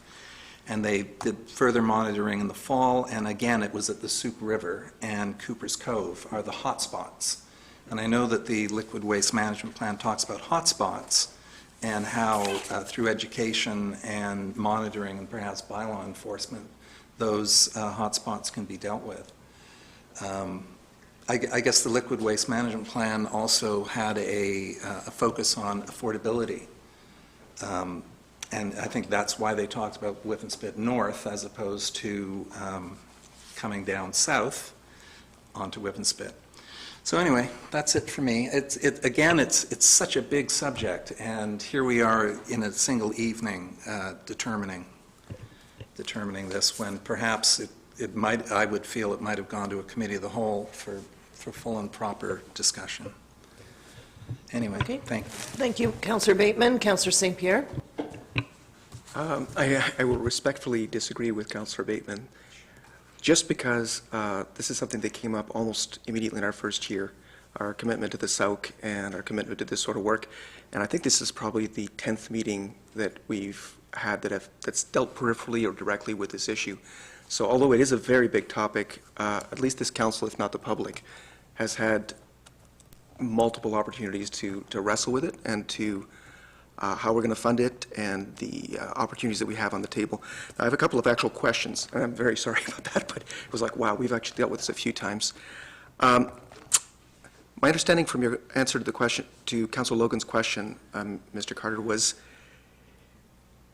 we're going to be trying to do the work in order to put the timing of tearing up the roads in such a way as to not have to tear it up again when further road improvements happen. Is that correct? Okay, so we're trying to avoid further construction and further delays on the road by coordinating all of this so that it actually all happens in a planned way. Yes? Yes, we're trying to improve the roads so we can fix the transportation issues. If we improve the roads first and do this afterwards, we're going to be digging up new roads. Again. The timing to do this sustainably is more so sooner than later. Critical. Yes. Okay. One of my questions also in one of those previous meetings was around the impact of climate change, actually, strangely enough, and rising waters. And I don't actually recall the answer, but I believe there was something that actually kept this from being an issue in terms of infiltration. I was concerned about basically storms pushing huge amounts of seawater directly into our sewer system, but I believe there was a reason why that wasn't going to happen, and I'd love to get a reminder. Sorry, I'm missing the direct question on this. So, yes, there's seawater rise, there's gravity systems that will be put in place. Are you putting sewers off on Casson? It's fairly low. Yes. What keeps the water from going in? So basically, sealed systems, when the systems go in, they're all pressure tested, they're all air tested, and it's the monitoring and quality control during construction. We'll also be working with the consultants to monitor, do a lot of test pits, establish where the water levels actually are, try and project what climate change would have for an increase in the water table level, and keep the gravity mains designed so they're basically as high as possible to avoid infiltration in the future. Councillor Beddoes? Yeah, I say I'm pretty excited about this, actually. This is a long time coming, as Councillor St. Pierre said when we first elected. This was a big push by us, all of our councillors, and I know I've talked in depth with the First Nations, and actually Ms. Hooper took us on a tour of the harbour, and how much it has improved even with our first rinky-dink sewer system, which has a few warts in it, but we're fixing up as we go. It made a tremendous difference to our harbor, and that harbor is our harbor, everybody's harbor for the future. So I'm very pleased at the amount of work that staff has put in on this, and a pretty comprehensive design, a lot of well thought out procedures, and trying to do everything as to not having to dig it up again in the future. I'm very pleased, and I commend staff on the work they've done on this. So thank you very much. Do you have a question? No, that was it. We don't have a resolution on the floor. I was waiting for the question. Okay. All right. I have one, and that is over on the Keltassin area where we see on the map here where the potential fit is. What about the Phase 4 lands? Like, there's large industrial lands that are just sitting there behind EMCS. So how does it work in if they're ready to go to connect to sewer? Like, what would that process look like? Because it doesn't look like the first initial phase of this captures those properties. They're in Phase 4. That's correct, Your Worship. So in implementing Phase 2, what's going on is basically Kaltassan area will require for Sooke and District of Sooke a 4-inch and a 6-inch force main to go from that area all the way to connect to the gravity trunk main. It's going to be at a Townsend connection point. What's included in this project is a 8-inch force main as well that would get constructed in unison with the 4 and the 6. That's seen a project cost of approximately $1.1 million. If we wanted to put that 8-inch main in the future, it would cost probably around $3 to $4 million, and you'd have to go down the entire highway again. So essentially, with the capacities at our plant following the expansion, we'll have capacity to accommodate both the Kaltassan and Whiffenspit area. This project would have connection points for the North Sooke area, up Sooke River, industrial areas, as well as going east to Kaltassan. And it would be put into a process in unison with other development applications where they'd be required to do a sewer serviceability review. We would gauge the capacities that they're proposing based on a first-come, first-served basis with other developments. If they could be sustained and they were willing to put in the pump stations and collection systems in those areas to tie into these points over the bridge, then they'd be considered for implementation sooner than later. But it all depended on the capacities of the plant. Okay, but the main line that's going in will be built in such a way to accommodate those future expansions, so we don't have to dig it up 4 years later. 50 years plus. Okay, good to know. Thank you. Any other questions from members of council? And then we'll, questions? No? Okay. So what I'd like to do is just pause on that so we can go into the public input, and then we would return to consider a recommendation after that. But first on the agenda is the CAO update, and then we'll get to the public question and comment period. So back in order, number 9, report of the CAO. Thank you, Your Worship. Not much to report tonight, but seeing how this is the final council meeting for the year, I just want to take a moment to recognize the work that's being done by our staff, but the quality of engagement from our communities and from our residents, and the work that council does in shepherding all of this and making it all work. So thank you all, and best of the season to everyone. Thank you, Mr. McInnes, and to you and yours as well. Okay, so that takes us to the public question and comment period. So this space is reserved for all items on the agenda except for those 2 items that we've already dealt with that had their own built-in public input section. So it's all remaining items, and every speaker will have up to 2 minutes to speak. Should you wish to address council tonight, please just give us your full name, the local government that you reside in, and if you could let us know which item you're here to speak to, then that way we can kind of focus ourselves on which item you're addressing. But otherwise, please come up. Yes, sir. And if you could please turn on the microphone, and when you start speaking, our deputy will begin the timer. And we need you to introduce yourself, too.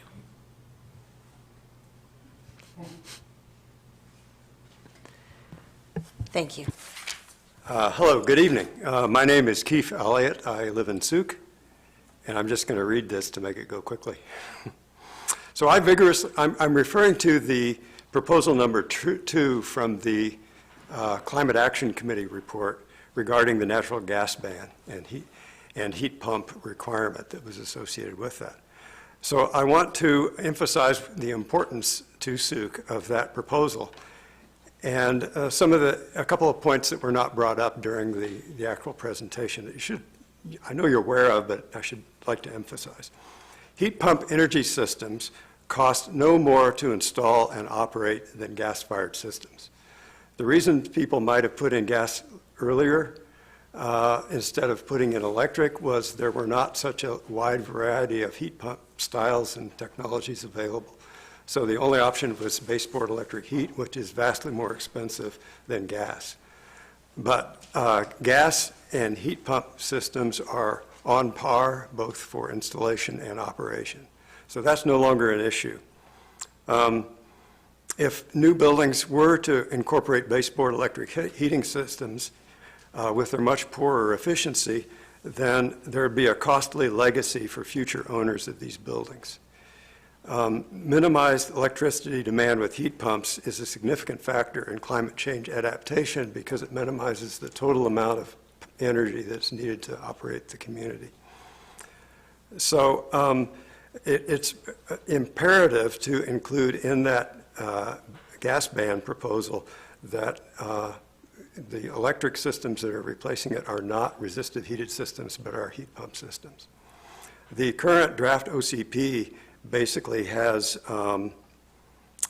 just eliminating the gas systems, but not saying anything about whether it's heat pump or not. Finally, the heat pump systems allow for air conditioning. And air conditioning is something now during future heating events can also affect favorably for the community when from the point of view of climate change adaptation. So those things together make the entire the gas ban together with heat pumps a win-win situation for the community, and there's literally no downside from adopting it. Thank you. Thank you for joining us tonight. Other speakers this evening?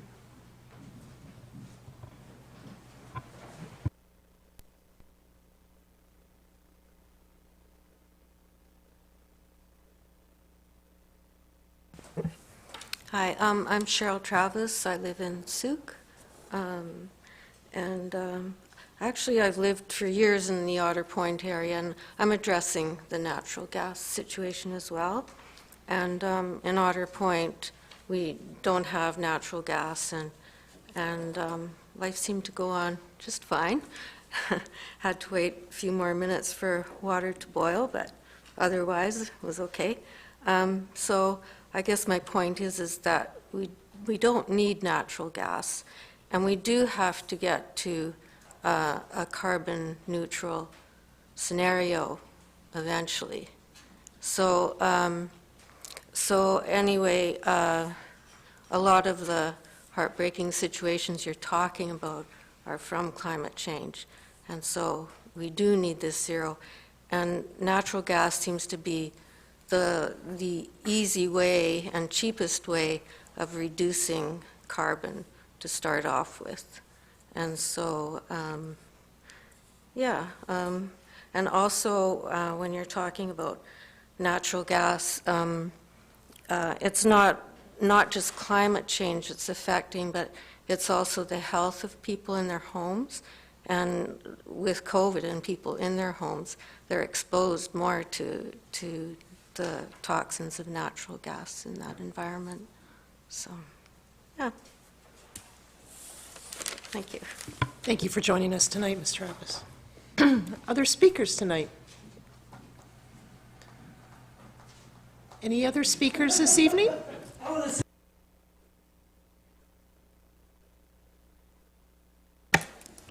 Hi, I'm Susan Belford. I'm going to take my mask off because others did. I'll put it back if you'd prefer. I live in Sooke, and I'm speaking in support of the CAC proposals and also Transition Sooke's proposal around putting a temporary hold on development until we get our ducks in a row to handle climate change. Because we can invite people to come to Sooke, but if we're not able to provide them with safe, resilient, complete communities, like our rhetoric says, what's the point, hey? So maybe giving ourselves a little time to get the systems in place that we need to do to bring GHGs down, to make sure that we're working with infrastructure that is going to support us and keep us safe, that will be the prudent way of being, I think, going forward. So I want to thank you very much for the opportunity, and I look forward to being able to brag to my friends in Saanich about how much further ahead Sooke is than Saanich. Thank you. Thank you, Ms. Belford. Any other speakers this evening?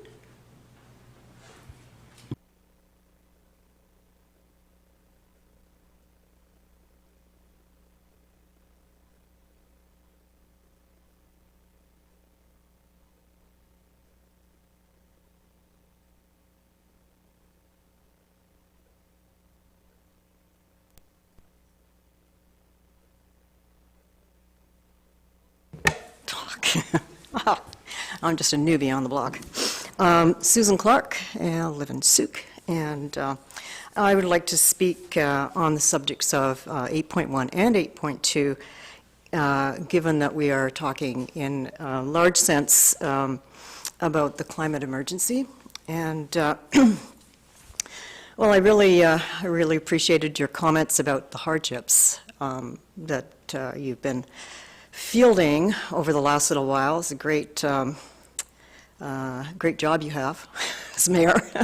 I'm not sure if anybody else wants it, but anyway, I mean, you do outline quite a number of reasons why we're not as resilient a community as we'd like to be. We don't have a lot of services for people who are already experiencing hardship from, COVID and from many other things, but also from climate emergency. And climate angst is another very, very upsetting emotional condition that will become more and more of a problem. Hardship is what we're going into, and we are right now at 1.1 degrees above pre-industrial levels, and we're told we're going to go to 1.5, probably beyond. I can't imagine what 1.5 is going to be like. 1.1, we have a heat dome, we have floods, we have wildfires. What is 1.5 going to be? So we are heading into hardships, and there's really not much we can do. We can reduce our carbon emissions. Number one, mitigation. We have targets, we have to meet them. We have hardships, and we're going to have more hardships. So really, the way I see it, we have to meet our targets in order to address the future hardships, which are going to make today's hardships look much less. So I just also want to comment on the wonderful work that the CAC has put together. And, these are volunteers, and they have brought to you really, really high-quality advice. And I think it's leading edge, actually. And compared to a lot of other municipalities, I think they'll be looking to us because we're doing something they're not doing. We're going beyond words in these recommendations. We're going to numbers. We're actually going to be counting our emissions, and we're going to be measuring how. And we've got a path forward. So I'm relying on council, actually, to make policy and to implement it at the same time. We have no time to waste, so we can't have a big lag between now and policy to implementation. We only have to 2030. We have to get on with the job. Thank you. Thank you, Ms. Clark. Any other speakers this evening? This is the only segment now for public input on tonight's agenda. Okay, so seeing no further movement.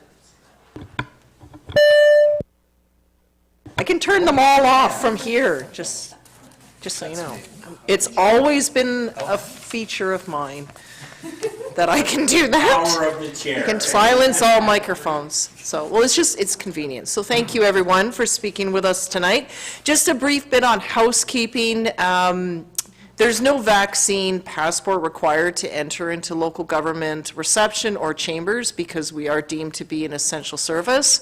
However, we do have a communicable disease procedure, such policy in place that's been approved by the chief medical officer. So what that means is that where council sits and where our staff sit, that's deemed to be workplaces, which is why we can take our mask off. However, the public is free to come and go as they please. With vaccinated or unvaccinated folks, so that's why the recommendation is to wear a mask while seated in the gallery, and also for councillors, if we get up to use a restroom or choose to exit the meeting or whatever, we should put a mask on as we do that exit, same for staff. So I just wanted to go over that. There is hand sanitizer by the door and on the wall. Washrooms are through the door to the right and left. Emergency exits are out there. Fire chief is present. I'm sure he'll take good care of us should that event ever occur. It's only happened once in my time, but you never know what the future brings. So, moving back into our agenda to 13.4, I'll just ask council again if there are any further questions on this, anything that perked up during public input or otherwise that you would like to ask staff at this time. If not, I'm going to proceed. Did I hear a hey? Yeah. Can you maybe say point of order in the Point of future? order. Thank you. Okay. Not a hey, Hay thank you. does not work. No, it doesn't No. work. Hay's for horses, not for the chambers. Okay, Your Worship. Go ahead, I will carry on. Just a quick question through you, Your Worship, to Mr. Carter, or to Mr. McInnes, or to Ms. Gray, actually, to staff. I'll send it to Ms. Gray, if you don't mind. And that is the question around, if I can find it, now that I've gone through all that. It's just that the borrowing, the matter of borrowing this, I know in your report on November 23rd, you shared some information around the limits that we have. I think is 2.4 million as 10% of the, so I'm just to be clear that we will have the borrowing limits to proceed with this. Correct, through your worship. The 2.4 million is in regards to the total loan payments, not the total value of the loan. So it would be the annual loan payments couldn't exceed that number. So definitely this would be within the borrowing power of the district if Okay. everything was approved. Sorry for that confused question, but You got your answer, and that's what matters, so that's good. Okay, so we'll proceed back into our suite of recommendations here, and I would like to do them separately because I think the report warrants that. Okay, so here we go. Seeing that there's no other questions, the first part of this is that council give first, second, and third reading to sewer loan authorization bylaw number 834, 2021. Moved by Councillor Beddoes and seconded by Councillor St. Pierre. On this recommendation, anything to speak to? I would, but I said it earlier, snuck it in. I got your steely eye, so I won't say any more. Okay, very good. Councillor St. Pierre? I'm just going to very briefly mention that in conversation, Chief Planis has mentioned that he does look forward to a time when they can actually start eating shellfish on the beaches again, and this is extraordinarily important at the Sooke. Yes, thank you for that. Anything else? Councillors Lajeunesse? We have several recommendations, so there'll be several times to speak. I'm just looking at the one on the sewer loan authorization. Go ahead. Yeah, when the first Sooke Council made it a priority to put in the existing sewer system that we have, there were a lot of people in the community who were disappointed that we weren't sewering the entire municipality. And I think the loan that was taken out at that time was 17 million. And had we done this then, we probably could have done the whole thing for what we're looking at now. So just the sooner we get this done, the better. Okay. Anything else? So on the first part, I'll call the question. All those in favor, please? And that's unanimous. Thank you. Oh, Sorry, just because you indicated you'd be doing them separately, if the second and third recommendation could go together as one resolution, that would be ideal. okay, the second and third part, so those will be the next two bullets. Okay, so the next one is that council authorize staff to submit a grant application through Investing in Canada Infrastructure Program, ISIP, Green Infrastructure Environmental Quality Substream for Phase 2 implementation of the wastewater master plan, Kaltassin and Whiffenspit collection systems, Sooke Harbor environmental restoration for a total project cost of $33,900,000, and that council support the project and commits to its share of the project up to $6,880,860 as well as cost overruns. So moved by Councillor Lajeunesse and seconded by Councillor Logans. So that second part for us then, for just a question for Ms. Gray, would be the part that we're borrowing. Correct. Got it, thank you. Any questions, comments? Comments? Seeing none, all in favor? comment. Of course, Order. coming in last. Point of order. Go ahead. Okay, so I just, this will be my comment. I know everyone else has had theirs, and I've asked some questions, and you haven't, of course, so we'll save time for that. Sorry, that's rude. Okay, again. I just wanted to say I am... Bang it on my head. You know, I'm excited about this. Quiet. I feel that, phase one of this project, getting across the river to serve the First Nation, the Kaltassan residences, School District 62, and our employment lands, a key part of those employment lands. They're not in Phase 2. They're in Phase 4. So Phase 2 is only the Sooke and Kaltassan area. I thought in Phase 2, so That was the there was an question. ability of the lands north of the road to hook into the system. Provided they do a sewer serviceability, they work with staff and all of that, that's all in Right. Phase 4. So that was the question I asked, but the main would cover off the ability to do that. So we're putting in the base infrastructure to allow for those future phases when they're ready. But yeah, just want to clarify, they're not in this Yeah. particular section. So I'm very excited about that piece of the puzzle. The width and spit piece of the puzzle at $16 million, and the impacts, full disclosure, I am a width and spit homeowner. The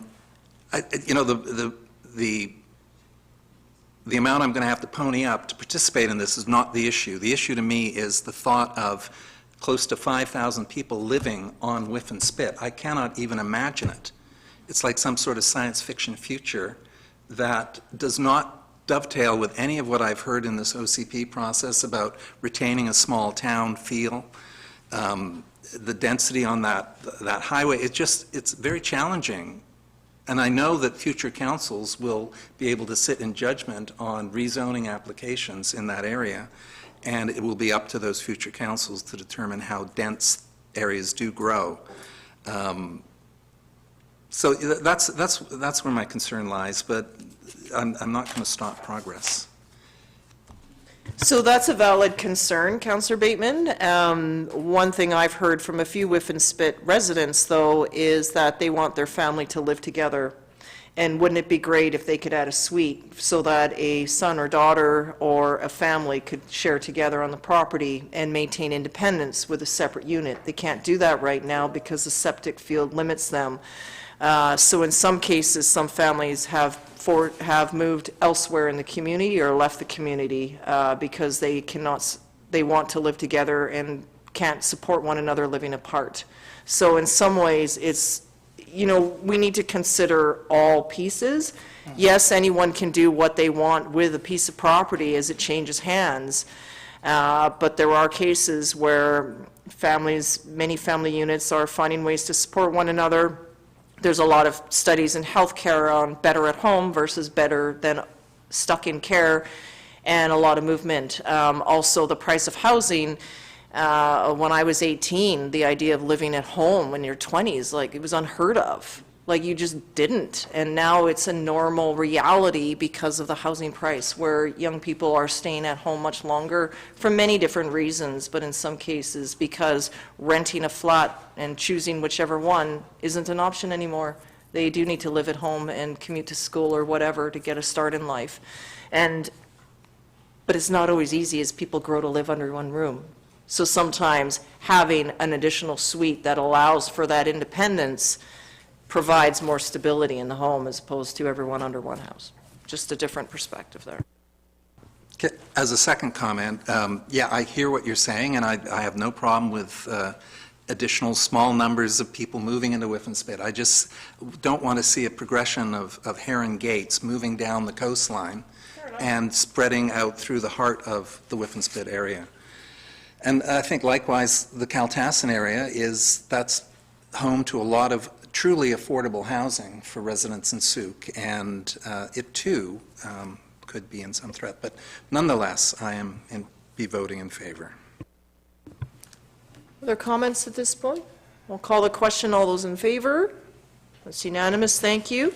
Now on the last one, and that is that council directs staff to draft a memorandum of understanding between Sooke Nation and the District of Sooke to enter into a municipal-type service agreement, including but not limited to the operations and maintenance of the Kaltassan collection system located on Sooke Nation Indian Reserve Number 1. Moved by Councillor St. Pierre and seconded by Councillor Logans. Comments? Okay, comments? So a comment that I'll make that I wanted to share is that we will be applying jointly with the Sooke Nation on this, and this memorandum of understanding is a significant one. Ever since I was on council, I heard from the Sooke on the importance of food security and the ability to harvest off of the shores and the pollution, and have received since then numerous times about the quality of the stormwater and how unhealthy the harbor and basin was. We've also had residents from both Whiffenspit and Kaltassin talk to council about their failing septics and what does the future of that all look like. I think Councillor Lajeunesse was right. There was a news article back in the day of the district coming in under budget, actually, with the wastewater. But in doing so, some things may have been also trimmed down. So while it's great to come in under budget, what has been left behind is the big unknown question. There are pockets around Sooke that are not on the collection system. So it's something that we've wrestled with.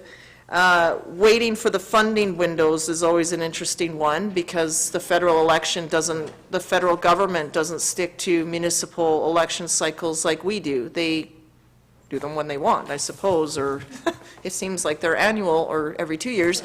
But anyway, that changes the availability and the intake. It sometimes opens up opportunities, sometimes it closes them, many times it just drags it all out for all of us. But in the meantime, we're carrying on with the work that we need to do. This is a significant one and a step towards reconciliation. The Sooke have been waiting a long time for their lands to be collected or connected so they could realize their potential and also bring their residents home.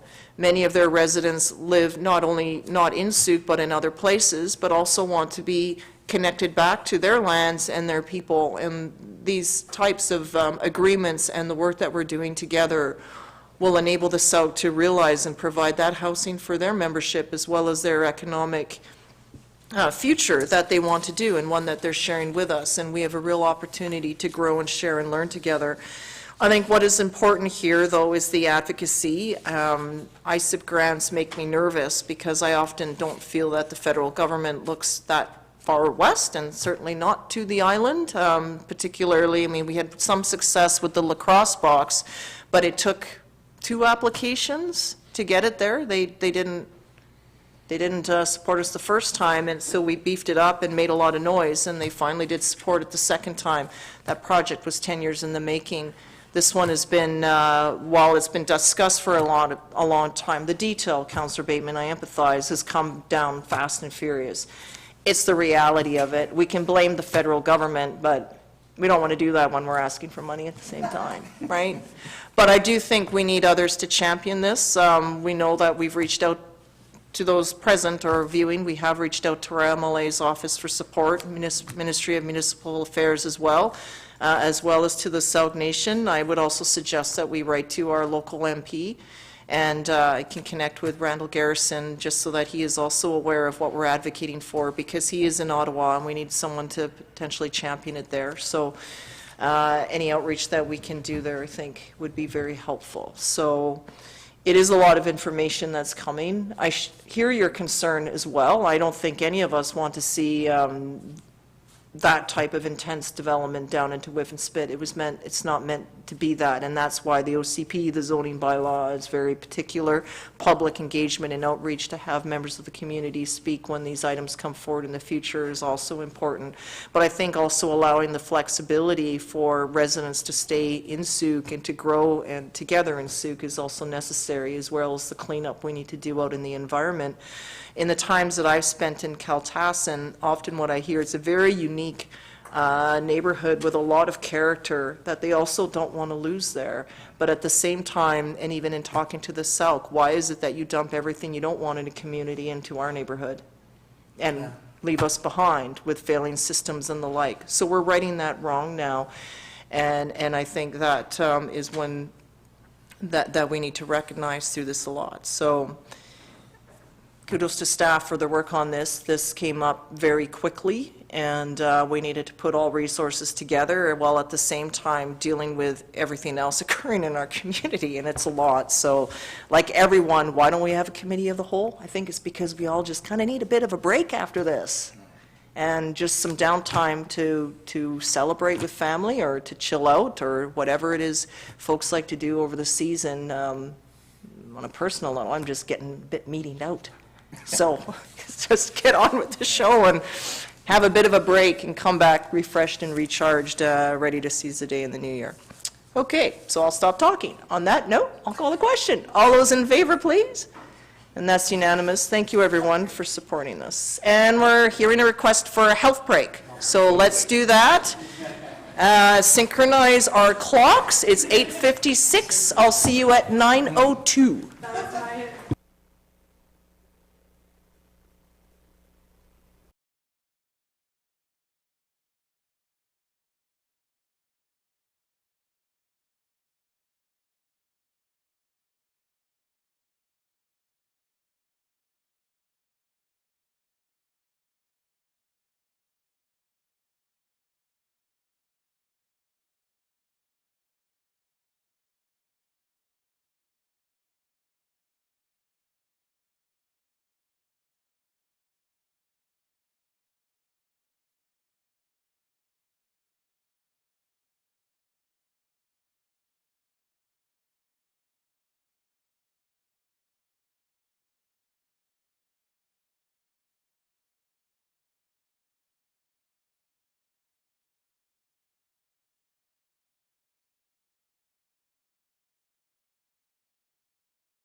Welcome back. It's 9:02 sharp. Let's move back into the agenda. And that brings us right into number 11, the consent agenda. So the recommendation is that 11.1 and 11.2 be adopted by general consent. Moved by Councillor St. Pierre and seconded by Councillor Logans. Any discussion from anyone? Seeing none, all those in favor? And that's unanimous, thank you. Okay, into items 12 reports. The first one is 12.1, modification to covenant 2182 Church Road. Over to staff, please. Thank you. I don't have too much further to add to the report. With this, we just were informed by the applicants that at the time that they revised their subdivision application, it had changed from a two-phase subdivision to one phase, so that ultimately altered conditions of the covenant. We understand where they're coming from with requiring the park space to be developed in advance of registration and the challenges that might pose to safety and ultimate durability of the site. So in working with our legal counsel, we've made amendments that have been accepted by the applicant and is before you as part of the process for making these amendments. And the main pieces is the recognition that they will provide a security of up to 200% of the cost. So that's to provide us with that confidence required that the construction, if not completed by the applicant, will have sufficient securities to complete that construction. And also addressing the repair and maintenance aspects of the public access area, and that we, as a district, are not obliged to do any of those construction or repairs to the public access area, since it is a strata corporation land, but we are gaining the benefit of it being open to the public. And also just clarifying some of the standards required for the repair and maintenance of the public access area as well, just with CSA requirements. We felt that helped beef up the overall maintenance and operations for that site. So it addressed what the applicant was looking for, but at the same time gave us an opportunity to also put in some additional measures just based on these changes now being presented, since we won't have the construction prior to final subdivision registration. So with that, that's the summary of what we're looking to have amendment, and that concludes my presentation. Thank you, Mr. Paulo. Any questions? Just a quick question through your worship to staff. This report seemed to imply that the park might be available to residents outside the strata sooner rather than later. Is that true, or? Initially, what was going to happen because of the two phases that originally had been proposed at the time of subdivision was that we wanted to ensure that should something change with the strata corporation or the second phase not get developed, that at least with the first phase, this was all going to be constructed prior to the registration of subdivision. So now, in this instance, with the proposed amendments, they can go ahead with registration of the proposed subdivision, and within 2 years, there will be that requirement to have the park space developed. Questions? Councillor Logans? Question through you to staff. This is purely my own ignorance in these matters, but I'm just wondering why there is 2 years as opposed to a shorter term. I just remember playing broom ball at Edward Milne because we had a field of broom instead of an actual field for like 5 years or something like that. So I don't want that to happen. Obviously, there's a restriction of 2 years, but just for my own ignorance, if you could clarify why it's 2 years and not a shorter term. Just with the requirements for development within that site, so just ensuring that all of the concerns that they raised with having the site constructed, the homes being built as well in the area, that anything that could potentially damage that site, that they could address that construction first, and then afterwards install the public space area with the play structures. And so they felt, and we were agreeable, that the 2 year period was a sufficient amount of time to address that, but certainly not extending it beyond the 2 years from that point. Okay, so the recommendation is that council approve a modification agreement to amend restrictive covenant CA 9061916, registered on the property 2182 Church Road. Moved by Councillor Bateman, seconded by Councillor St. Pierre. Comments, Councillor Bateman? Yeah, it's great to see staff working with Aragon, who is such an important part of our town center future, and enabling a very logical process here. Thank you. Anything, Councillor St. Pierre? Anything else from anyone? Councillor Lajeunesse? No, I think it makes sense to do the construction before the landscaping, so you don't ruin the landscaping during the construction phase. So, yeah, it makes perfect sense. Okay, excellent. I'll call the question. All those in favor? And that's unanimous. Thank you. Our next up are 12.2 Employee Service Awards for 2021.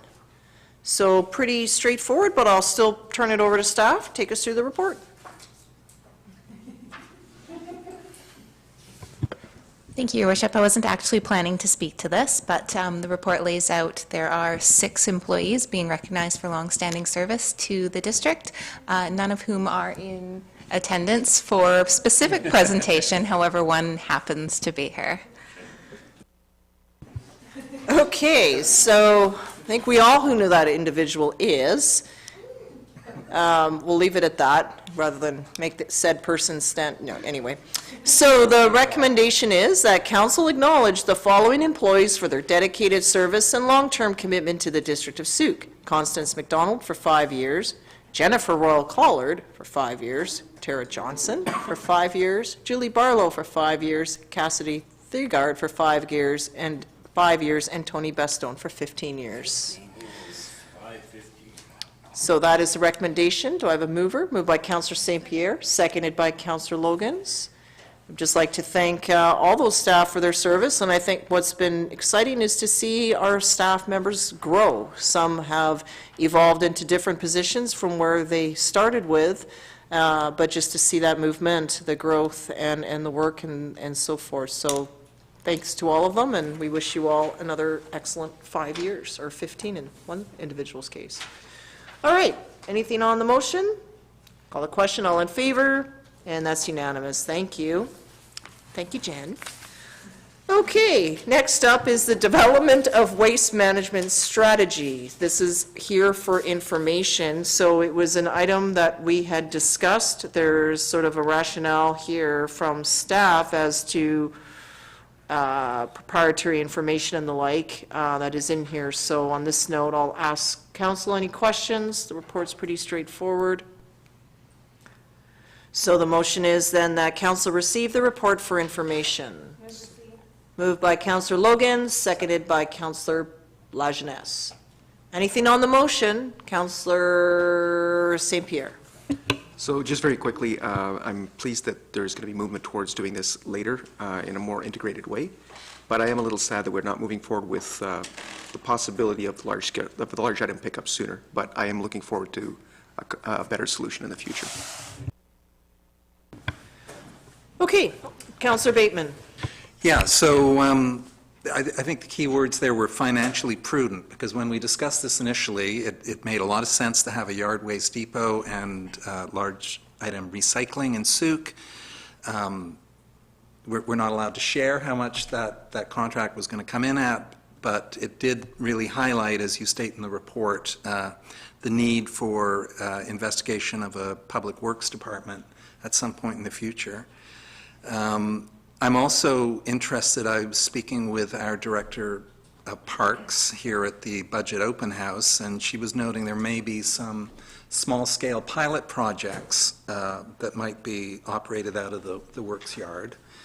I believe she noted about a broom pole in the spring, and if you remove broom from EMCS playing fields or anywhere else, you can take them, potentially, I'm speaking out of turn here for Laura. Ms. Hooper, correct, the director. Oh, I'm off base tonight. There is this organization, Free Cycle Sooke, BC, that operates on Facebook, and there's a lot of sharing of large items on that page, so there is some of this work going on already. The end. Thank you, Councillor Bateman. I am hearing of some folks that are looking to do something more with broom.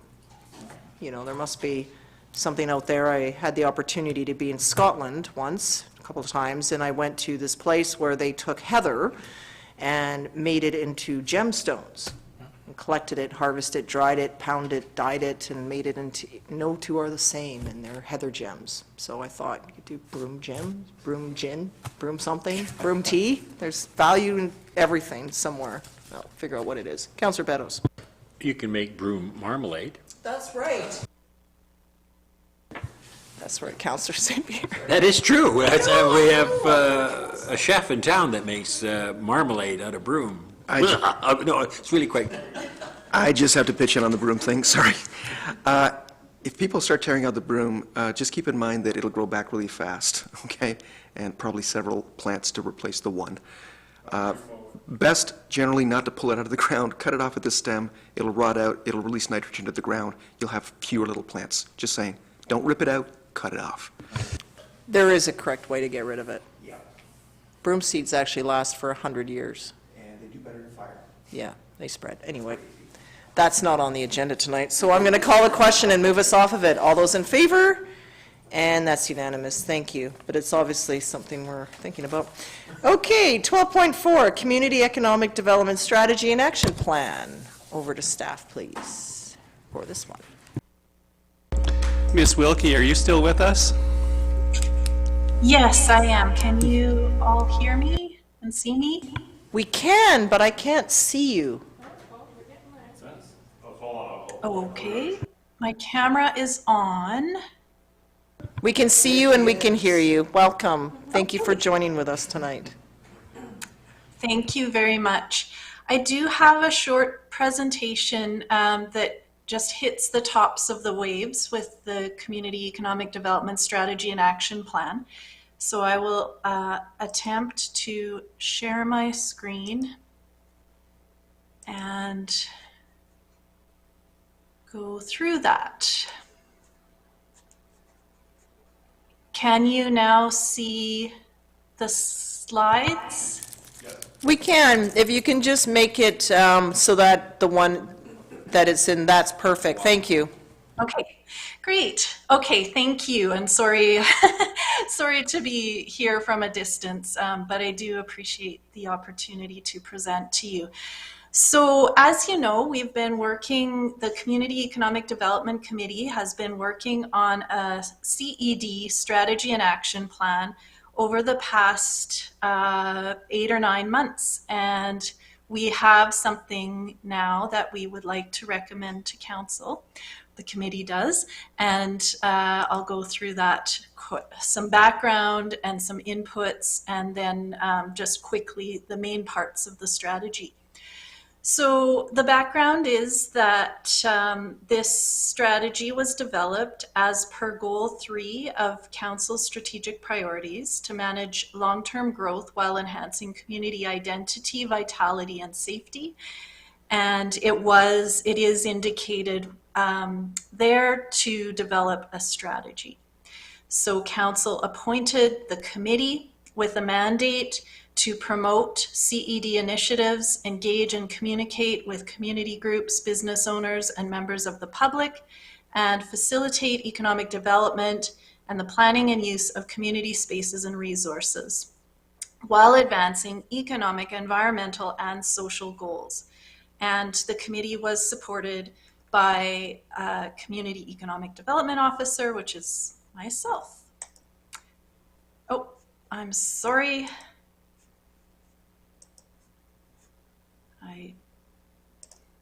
I clicked too hard. Inputs. So what the committee did was review past engagements related to CED. We had presentations from local community members and groups about home-based businesses and a thriving local economy. We had presentations and information sharing about partner organizations such as provincial government, federal government, SIP, and other organizations. We heard about their policies, programs, and initiatives. We also undertook a summer and fall engagement, which included a business walk, which was reported on to you in July, We had telephone interviews with businesses. We had a citizen survey. And we had a nonprofit organization survey and interviews, along with the strategy being posted a couple of times on Let's Talk Sooke, and we took feedback and input from there.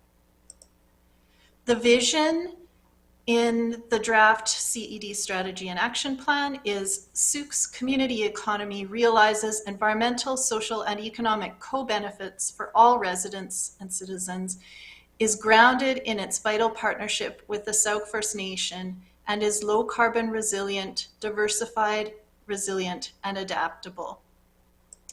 And there are 3 strategic goals. The first one is to attract new businesses and organizations that are low carbon resilient.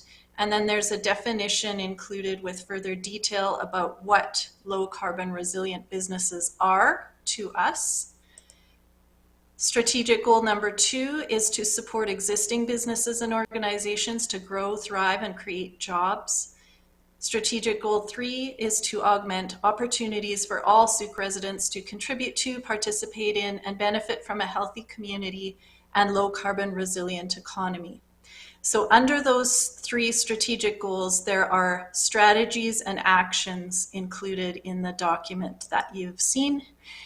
And there are 2 operational goals. Select or create a data and measurement system to show progress on the strategy, and communicate and engage with Sooke residents and community economic development stakeholders. Key actions for 2022 include the development of an employment land strategy, develop Sooke business and investment attraction promotions materials, to work on the municipal and regional destination tax, identify potential co-working facilities, partnerships and grant proposals, and then achieving those ongoing operational goals as well. So those are just some key ones that I've chosen to highlight here. There are others, and there is a timeline as well indicated in the strategy document. And the CED strategy will be revisited and may be revised. There's also in the document provision that there would be an annual report written about the successes and progress of the CED strategy. So that annual report may be a good mechanism to revisit and possibly revise the strategy at that time. And CED best practice would mean that Sooke's strategy is community-driven, and down the road, council and the community will review options, such as the establishment of a CED organization that would enable the work to be embedded in community. And the last slide here is the recommendation that's before you, and that is my presentation. Happy to answer questions. Thank you very much, Ms. Welke. I'll turn it over to members of council for any questions tonight. Councillor St. Pierre, go ahead. Thank you. I'm just reminded of when the Climate Action Committee brought forward similar work, and we asked staff to determine whether or not there was capacity to follow through on the work and resources and what it might actually cost and what that might look like. And I was wondering if that sort of work had already happened.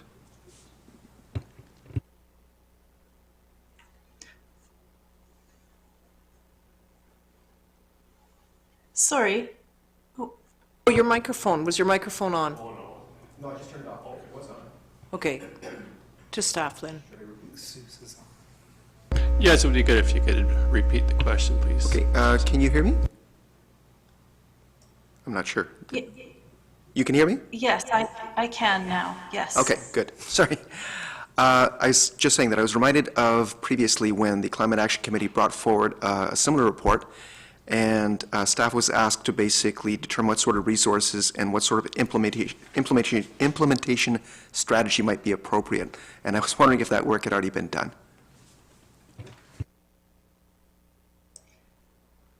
So I can thank take you. this, first of all, Ms. Wilkie. There's $15,000 in the 2022 budget to do the employment land strategy. So that's the biggest piece of work that's planned for 2022. And of course, as council knows, this work is going to be transferred over to planning and development with the implementation of the manager of planning and development. But the work is there, so there is resources that are identified in the 2022 budget to move some of this work forward. Is there anything else that you want to add, Ms. Wilkie? I'll just add that we did try as a committee to be balanced in what we thought we could get done. And so the actions are a rough implementation plan, and the timelines there are what we thought we could achieve during the next 3 years. Councillor Bateman? Yeah.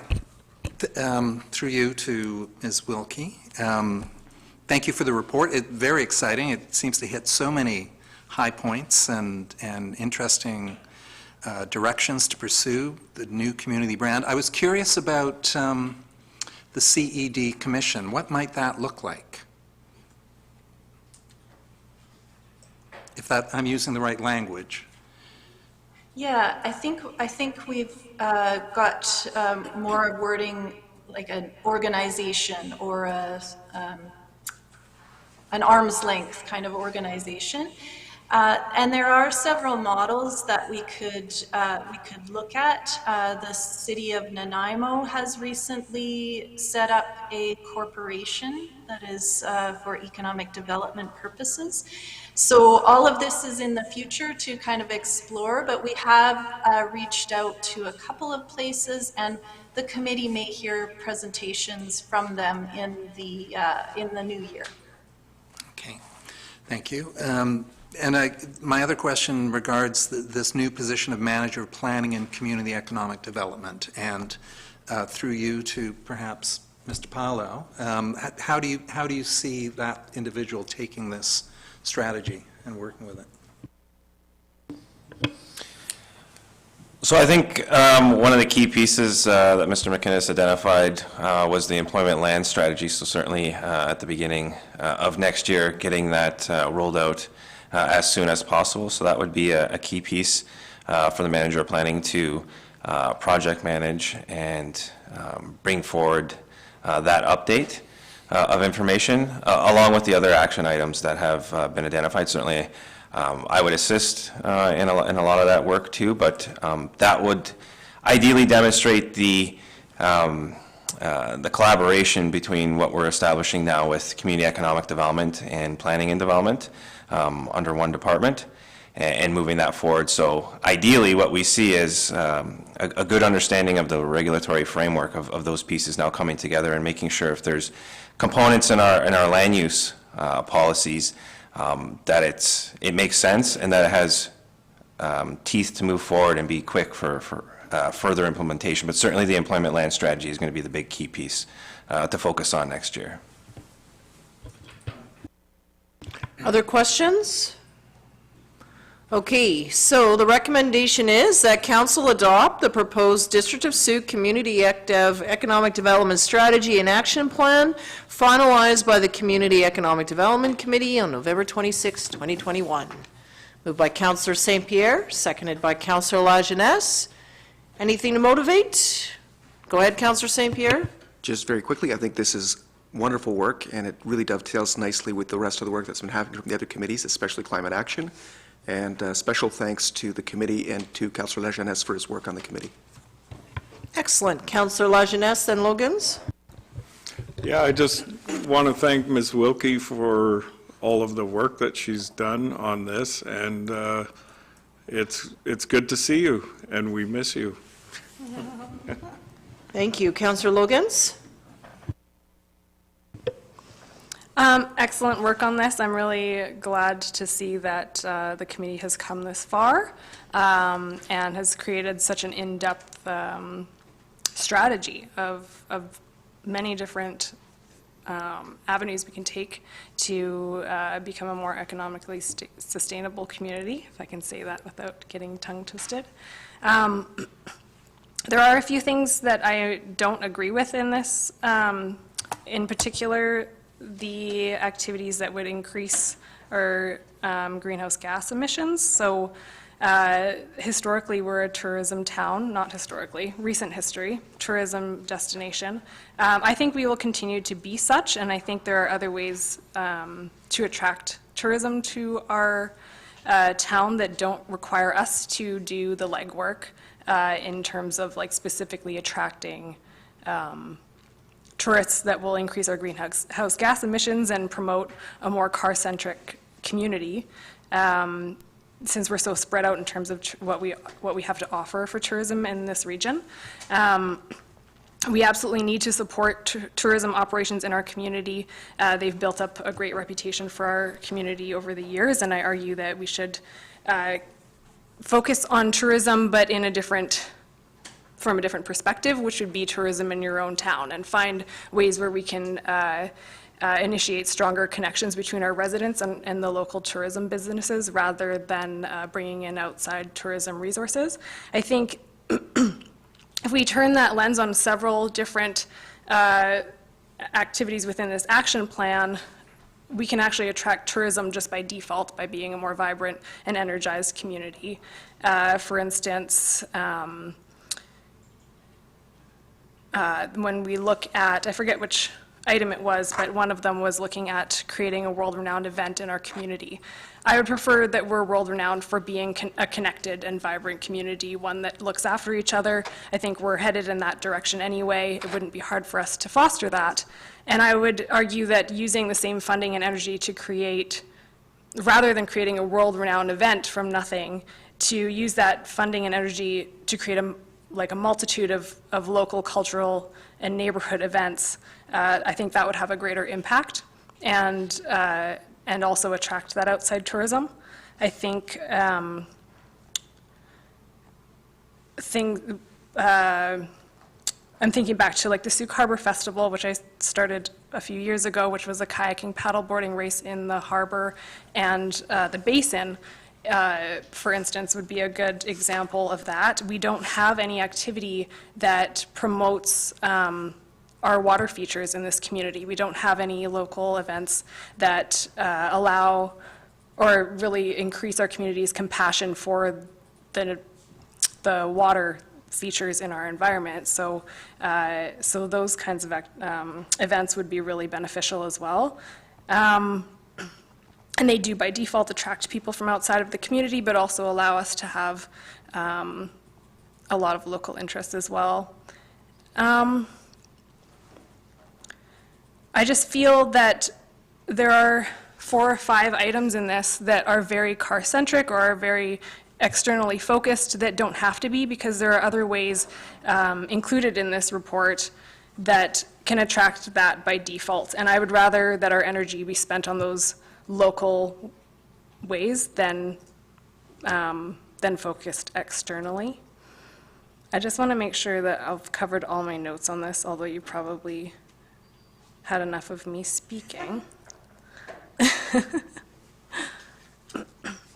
Oh, yes, and I liked the note on supporting training in our community. I remember when I was working with School District 62, I tried to implement a training program for youth to learn how to captain boats for sustainable fishing activities. I believe that an organization took that on and almost were able to do it. And we kind of worked together to make something happen, but it didn't quite come to fruition. But there are lots of opportunities to work with other local organizations who can, such as School District 62 and Camosun and other local schools, who are great partners for this sort of activity, as I'm sure you probably know, but just wanted to throw that out there.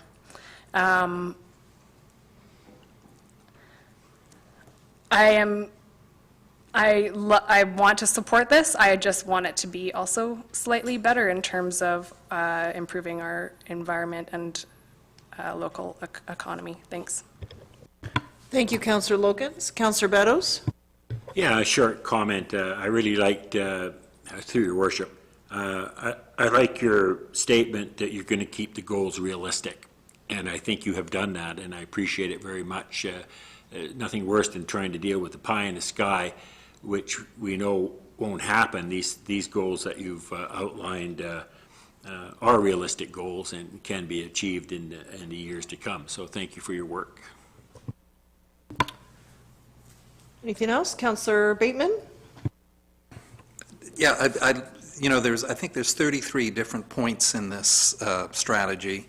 They're all capable of being scaled up to any number of sizes, from small, medium to large. So it's one of those great foundational pieces that the district has lacked. We now have a sewer expansion plan, we have roads, we have this thing as well. So I think there's an awful lot of content here, including opportunities for all of Sooke to participate. Yeah, so it's great work. Thank you. Councillor Lajeunesse? Yeah, I'm not sure Councillor Logan's comments about the car-centric aspect of it. I don't see that. And I think that while we do need to have local tourism, we need to also bring new money to town. If you have a circular economy, but all of the goods that you're purchasing are coming from elsewhere, then you have a net outflow of wealth. And so it's important that we do bring new money to the municipality as well. Thank you. So a few comments from myself. I guess one could argue that Sooke's been a home to tourists for over a century now, because everyone here did arrive from somewhere else. Maybe it was opportunity, maybe it was land that was given, maybe it was to pioneer and to try out a new form of life. But everyone, they sort of say a tourist is anyone who stays in one place for at least a night, and that's been happening for generations, if not the past century. Even Chief Planis would share that due to the abundance of this area, there would be many visiting nations that would come to trade and to visit and so forth because of the natural abundance here. So certainly it is part of it. But as we go into the future, it's how we attract and what the tourism looks like. As Councillor Logan said, the interference with the water is important. Chief Planis would share that one dropped anchor could do extraordinary damage on eelgrass and the habitat that relies on that eelgrass. So we do have the opportunity to, I think, find sustainable ways of tourism. What does that look like for our marine ways? If people come in and drop anchor, that's fine, but how do you do it in a sustainable way? Certainly seeing that in other parts of the world, and it's timely as we were doing previous decision, significant wastewater grant to clean up the harbor. Let's find also ways to protect the harbor and what lies within it going forward. I like seeing the arts woven into this. The Sooke Fine Arts Society is planning for an in-person event, hopefully this summer, which is very exciting. That's roughly 5 weeks, long-term setup and takedown, but a full-on show of over 10 days, which attracts a lot of local and Vancouver Island artwork, and fabulous show and a real driver for our community. And certainly we have a lot of hidden talent within our community. I'd like to see more of that showcased here. Sometimes I see in the larger art shows or craft sales that Victoria hosts many Sooke residents showcasing their work in there. I'd love to be able to find it and know of its existence locally. Even hearing of a local jewelry designer whose work is featured in Vogue, I think, a couple of times, and that is not anything new to Sooke. That's happened many times in the past. So finding ways to really grow that, I think, is really exciting as well. The other piece I think is important is the work local and stay local. And there must be some way for us to connect with the larger employers in Victoria that are mandating their employees to drive to work.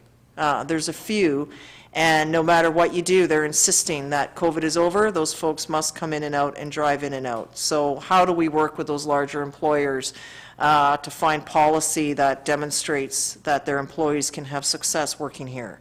Not everyone can change jobs or will, but if they've proven they can do it from home, there must be more ways where we can support that and hear from those workers on how we can support them in that way. It may not be that their employer is located here, but it's certainly more cars off the road and more money that is staying within our community.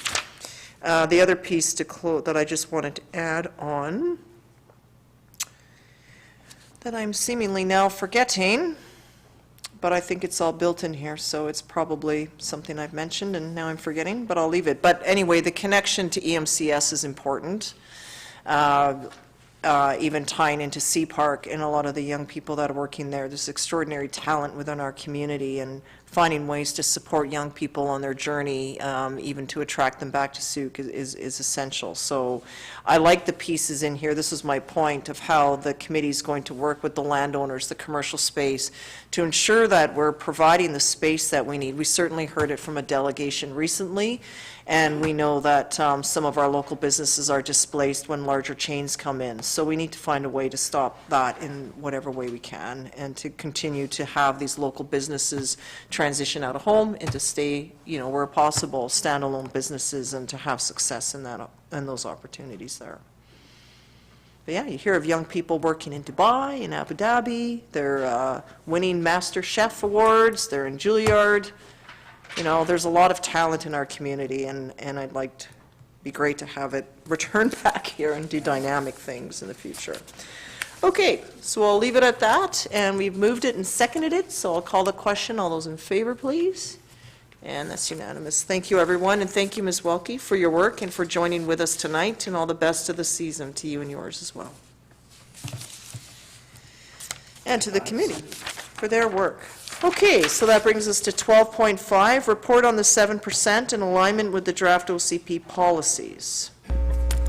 Staff? Thank you, Your Worship, and apologies for my microphone. Hopefully it's not too annoying for everyone that's got some feedback.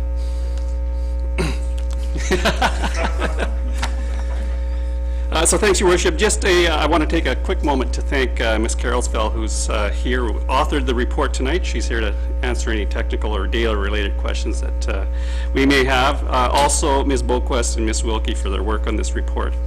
And thanks to the members of our Climate Action Committee and our community champions like Transition, Sooke, and others for the level and the quality of engagement on our climate action work to date.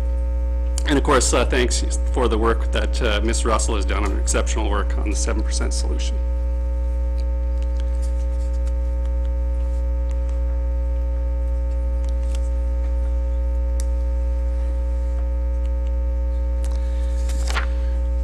So the next few slides, I'll just cover some of the highlights from the agenda report and apologize for the boring slides and the amount of text, but there's about 6 slides. Just hit some of the highlights and then get a resolution on the floor for Council's consideration. So the 7% solution uses baseline data from the 2018 CRD Regional Emissions Inventory. It does not account for projected growth as outlined in the Regional Growth Strategy. And with recommended updates, the solution could better reflect the necessary changes to account for additional emissions from growth. If the 7% solution is updated to include growth, the new target would be to reduce emissions by 17,519 metric tons of CO2 equivalents over the next 5 years. The Partners for Climate Protection milestone tool will allow us to quantify and illustrate the impacts of the current and proposed policies and bylaws to meet the new target and other low-carbon resilience benefits. This may still leave a gap, and it's suggested that the district refer to the examples in the Clean BC 2030 Roadmap and Emissions Accountability Report to close those gaps. The district's climate action plan would be an excellent place to acknowledge and address mitigation gaps. The plan will align mitigation and adaptation measures to manage climate risk. The plan will also include alignment with community engagement and education.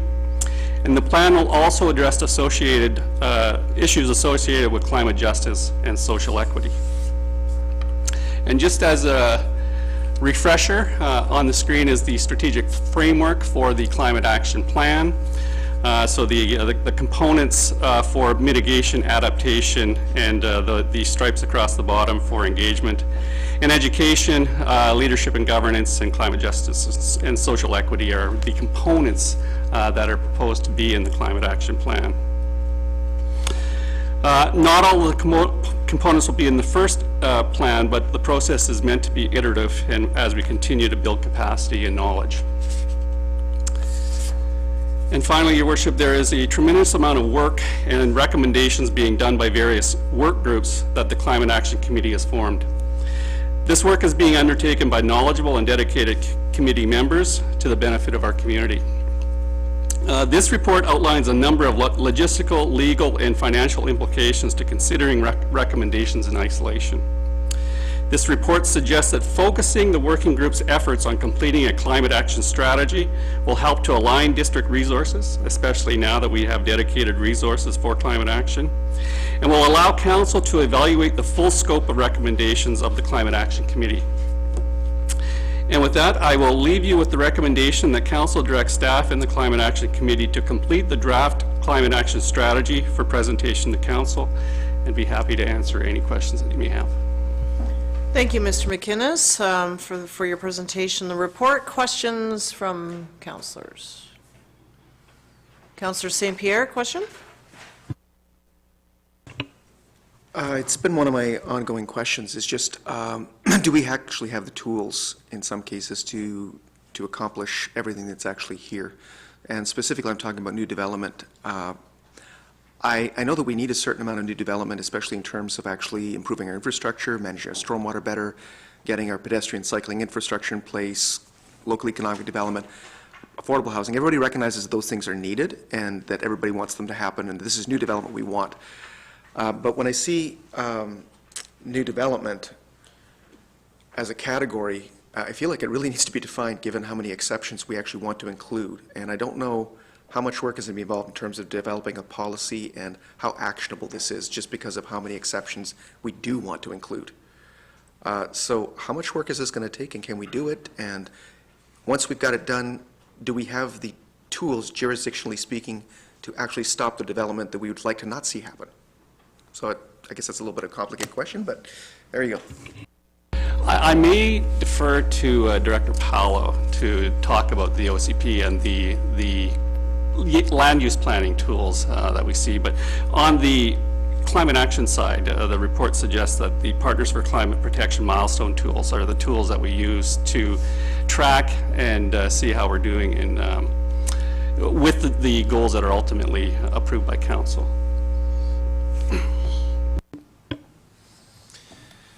So with the actions that we can take moving forward with the official community plan, if adopted as being presented in the most revised document, getting to step code 5 in some instances where you're at net zero building, a lot of these different opportunities for the buildings themselves, we're building to net zero emissions, along with a lot of the other recommendations like the transportation piece. We know that's the biggest contributor right now. So having an economy where people can live and work in Sooke, not be using their vehicles, have the infrastructure to support active transportation, all of these components have been built into the official community plan to support those new developments. We know there's a lot of existing development right now, which the OCP speaks to, as well as the 7% solution about retrofitting. But we know immediately if we make shifts on the transportation side, we can start lowering those emissions quickly, and then at the same time work towards green construction, that net zero component. And built into that model is showing that we can have new development that allows us to be net zero by 2050. And so those are components all being factored in. Expediting the adoption of the higher levels of step code is one of the pieces to getting there quicker. Obviously, the longer we delay that, the more risk we run in not meeting 2050 targets. And so that's something that's been identified in the one section of the official community plan, that by 2025, we've essentially got to our maximum points, as opposed to what we currently have presented in our building bylaw, which is 2032. So we gain building to a higher level, a higher standard for net zero quicker. And so that's extra work that doesn't have to go in towards trying to address additional years where we haven't built to that higher step code level. And talking about retrofits, we address those new development needs now, as opposed to letting them be built out over a longer period of time and then having this conversation about retrofitting being deferred later on in the development cycles. Further question. The retrofitting makes me think of the heat pumps and the natural gas issue. And when we're talking about banning natural gas, I understand there are some mechanisms that a district might employ. And I'm wondering, what are our options as far as actually reducing the usage of natural gas? Like, what are our actual options and how viable is that? And can we further incentivize heat pumps, or is it just one of those things where people stop using light bulbs because LEDs are so much better? So I'm just curious as to what kind of strategy you see in terms of the natural gas, because it's come forward such an important. Right. You heard me anyway, though, right? Yes, so to kind of recap on a couple of those items. So I think with everything, it's the education piece, right? So if we are to move forward, we begin the education component of letting people know the benefits of heading in this direction, like the example you used with LEDs. I think the more people understood the benefits of those, and the more that they had their neighbors and family members adopting that, it just kind of became the norm afterwards. So, institutionalizing a lot of these pieces. So, moving forward, the financial incentives, we'll look at opportunities that could be developed over the long run of how can we provide a financial benefit to encourage people. On some of the other pieces in the official community plan draft that we have right now, it talks about low carbon energy systems, so banning natural gas hookups, and the building bylaw would be one of those key pieces where if that's the direction we want to go, our building bylaw can stipulate what types of construction will be accepted or not accepted within the district of Sooke for new builds. So just to confirm, we could put in our building bylaw that you must have a heat pump or equivalent system. We can stipulate what our expectations are for construction. If somebody's coming in for a building permit, we can specify in more detail through our building bylaw what they would have to build to.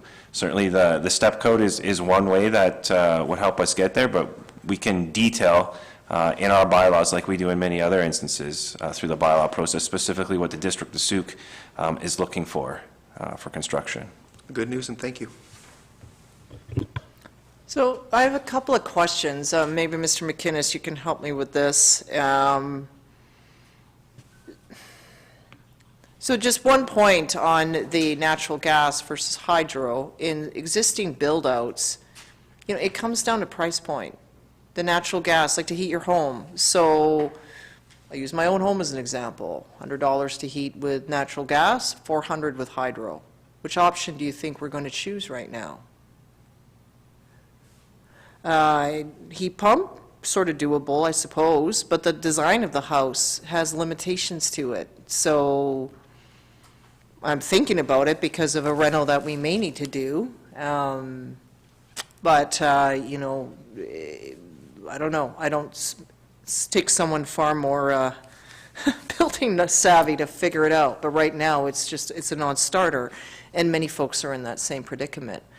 Which is why I mentioned what the CRD is doing.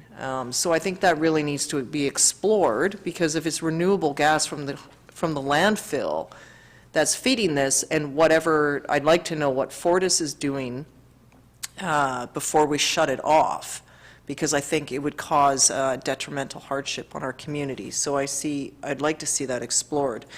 The other thing is the areas that surround us. So I recently heard that the Otter Point Business Park will employ up to 500 people.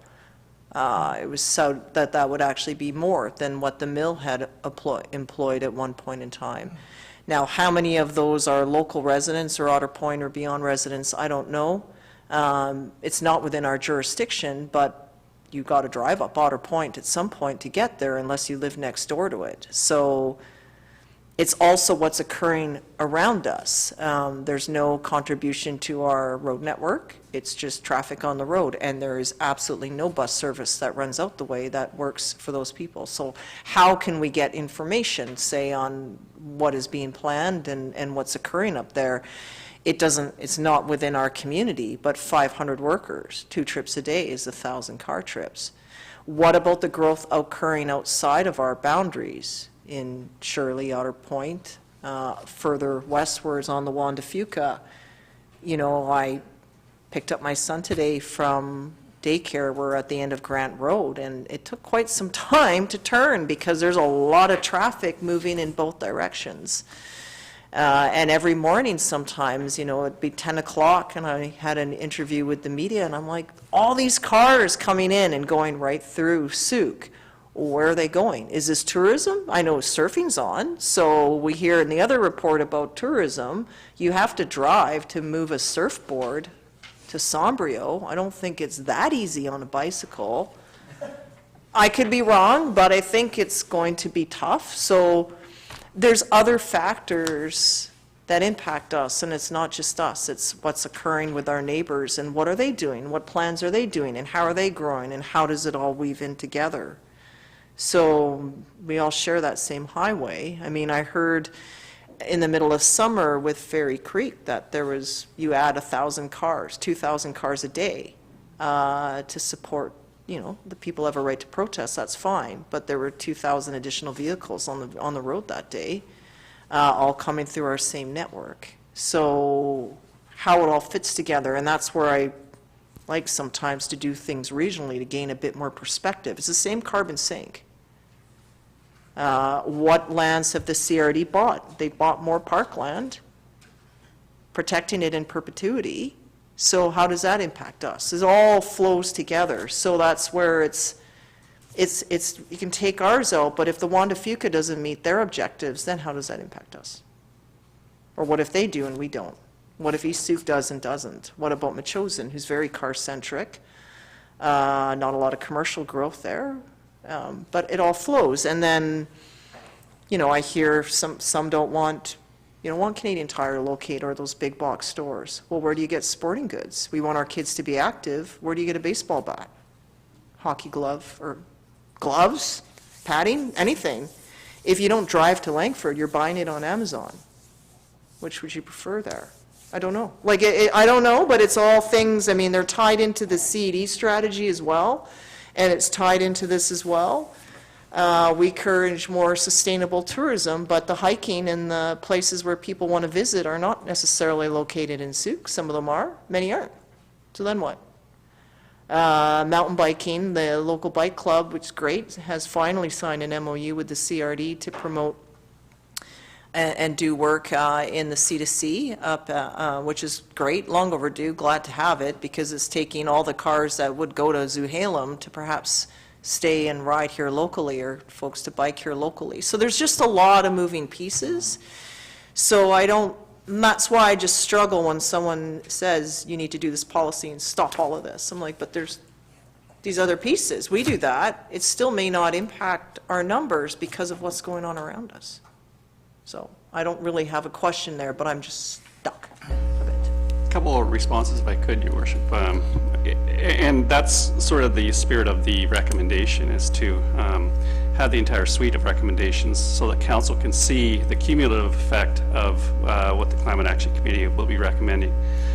And I think the unintended consequences is something that we do need to pay attention to. I'm just reading a report now that the goal in the CRD goal is to have less than 5% of growth occur outside of the urban containment policy area, and they've been meeting that target. It's averages out to about 5.2% over the last 10 years. But if we're not careful, we're going to push growth to the west of us. And we will be impacted by that traffic through our community, for sure.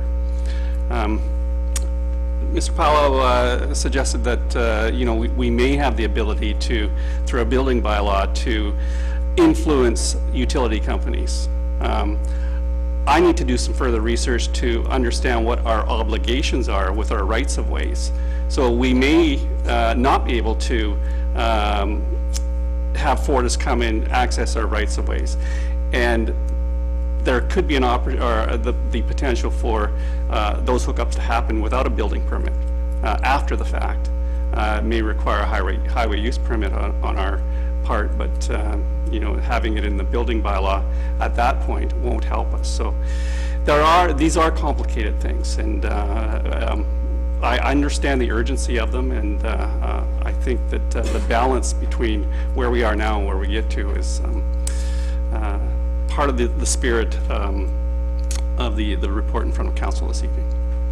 The other question, or the other piece that I'm also wondering about, and perhaps this could be answered, maybe not tonight, at a later time, is the province is looking to free up the supply, and they're turning again to local governments as being the holdup for a number of reasons. And so that's where they're looking to make changes where that has some of the development community happy, because then they don't have to wrangle through, not necessarily us, but the process of local government to get to approval. They're looking to free up available lands to enable the necessary housing to come in. And so certainly when I was on a UDI sort of panel earlier in the year, it was hard because of the virtual, I couldn't see the audience. It's hard to know even if anyone is paying attention to anything that I'm saying.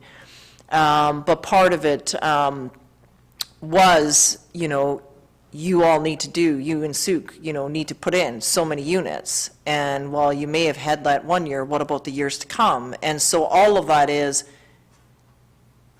freeing up the supply. And so what then would we do that could be overturned?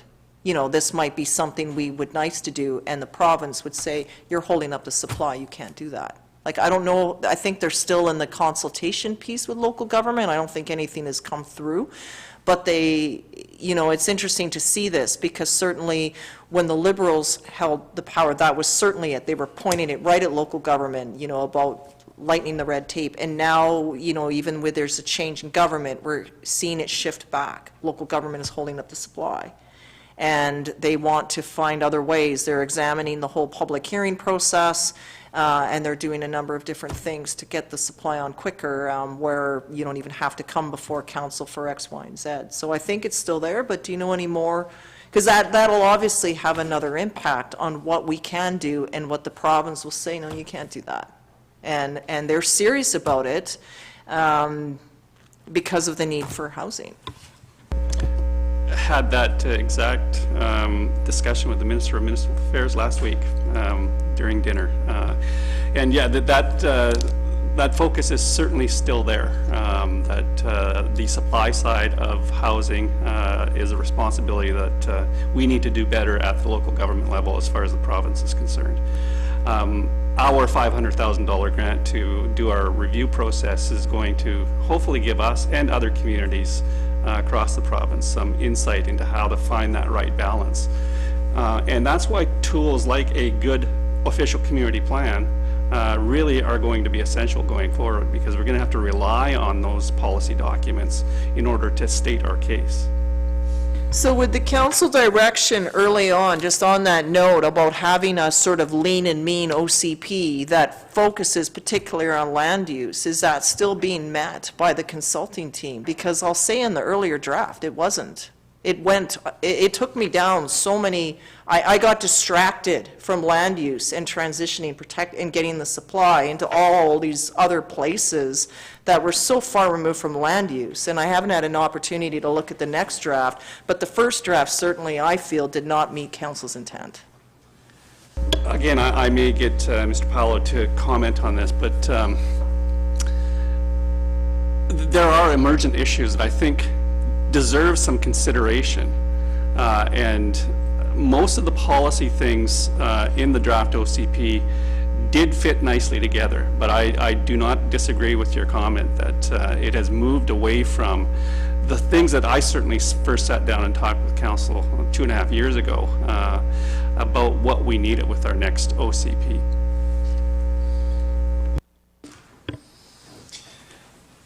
I think when I look back at the lean and mean discussion and what we get to, I look at the very first draft that was put together, which was 100 pages longer than what what we have now. So I'm happy in that respect of getting leaner. But as was just discussed, there's a lot of things that have emerged throughout this process, and a lot of it informs how we make land use decisions and how that affects the overall community vision for the District of Sooke. And so the document splits itself into two pieces. The land use component that comes at the beginning of talking about policy-wise, where do we want to go as a community? What changes do we need to make, or what do we still value and need to protect and support moving forward? And then the second half is the development permit guidelines. And that's been beefed up quite a bit. I think that's where that robust nature of this document has really evolved from what we're traditionally accustomed to, because there's just so much more to incorporate. How do we address climate, water conservation, energy, all of these components, and it's just detailed a lot better now to address it, but also specifically address it for key areas of our community, like the town center area, and protecting that and growing that area while still protecting our natural areas as well. So I do believe what we set out to do is being accomplished in this draft. It's just, I think we've heard a lot more from the public that we were anticipating at the very beginning, but that's informed the process that much more, and it certainly has helped me understand the needs of this community and how it plays into all the other work we're doing across departments as well in informing council. Okay, I'll leave it at that for now. Councillor Bateman and then Councillor St. Pierre. Okay, thank you. So this is a bit of a process question because, the Climate Action Committee, its terms of reference were that the volunteers and experts on that committee were invited to make recommendations to council. And on our November 30th meeting, we made 6 recommendations. The sixth of them was that the committee recommend that council consider responding to the 5 recommendations by either approving them as presented, referring them to staff for a high-level report, or rejecting them. So I think it would be useful for us, if indeed this is the proper process, to move through these one after next. I think, interestingly, this report, thank you, Mr. McInnes, and our Maya, the other Maya, the alternative Maya. Is that allowed? She does have a last name. She does. I always forget it. use. Carolsfeld. Ms. Carolsfeld. Okay, there it is. So this is a form of high-level staff report right here. So thank you for that. And yet, at the same time, I think it would be useful for us to move through these 5 recommendations in chronological order, as presented. Councillor St. Pierre? I was curious, actually, as to Mr. McInnes. Sorry? Excuse me. Go ahead with your question. I was curious as to Mr. McInnes's initial comment that he had a recommendation to suggest, or a resolution to suggest. My own thought is that a lot of these recommendations are perfectly valid, and the numbers in terms of climate change certainly seem to indicate that we would need them, but I don't necessarily see without some sort of further staff report how to implement them. I've mentioned this with regards to what defines new development and so on, but most of these I think are just, I think we're going to go down to some very deep rabbit holes. And I wish Councillor Bateman was here to hear this, but I think we'll go down some deep rabbit holes, and I don't think we'll get through this debate tonight and necessarily move forward. But I think with proper support from staff, with proper, a more in-depth report, we could potentially make some decisions much more quickly on this. So I'm hoping to hear from Mr. McInnes, and then I'm hoping that we don't necessarily go through these one at a time, because I think that we won't get through it. Mr. McInnes? Thank you, Your Worship, to Councillor St. Pierre. The recommendation from administration is that we work with the Climate Action Committee in their various working groups to complete the strategy. And instead of having one-off recommendations coming to council, that we concentrate on finishing the strategy, not unlike you saw with the Community Economic Development Strategy this evening, come to council as a whole.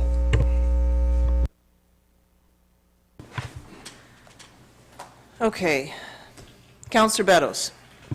Actually, both councillors just spoke, including Councillor Bateman, is I came prepared to discuss those 4 items tonight, and I get the impression from our CAO what the recommendation up top here doesn't correspond with what's inside this document. I do understand that those recommendations, to me, need to be fleshed out tenfold before they're ever be considered by council. And again, I heard people say about not working in isolation, and I'm getting a feeling that that's exactly what Sooke is doing. We've got the CRD moving at lightning speed, or well, CRD speed, I should say. And, you know, BC Hydro just said they're going to put the hydro rates up for 75%, which will impact again on various things. So I asked this to our CAO through the chair. These recommendations, is it best to, at this point in time, not pursue them in any detail and just do the recommendation that council direct staff and climate action committee to complete a draft climate action strategy? Because I spent a lot of time the last couple of days going over this stuff, and I'm sure Councillor Bateman couldn't wait till I mentioned some of them. But what they're recommending here is not what's on the front. So I'm a little confused. So I need some direction as to where we're going with this. Thank you, Your Worship, to Councillor Beddoes. I'm fine with Councillor Bateman's recommendation that you go through the original 6, but I would suggest that you include the recommendation from the staff report as well. Councillor Lokins? I know you voiced your opinion on cows earlier, but this is a perfect item to move to a cow at a later date. Well, I think, you know, there's kind of 2 things. Like, if we were to go through these recommendations, I mean, there's like 7 of them. 7? There's 8? 4, but then there's also Yeah, like and then 5-ish. there's sort That of, could be 9. yeah. And that's where I think staff have kind of taken that and then given this one recommendation back to us.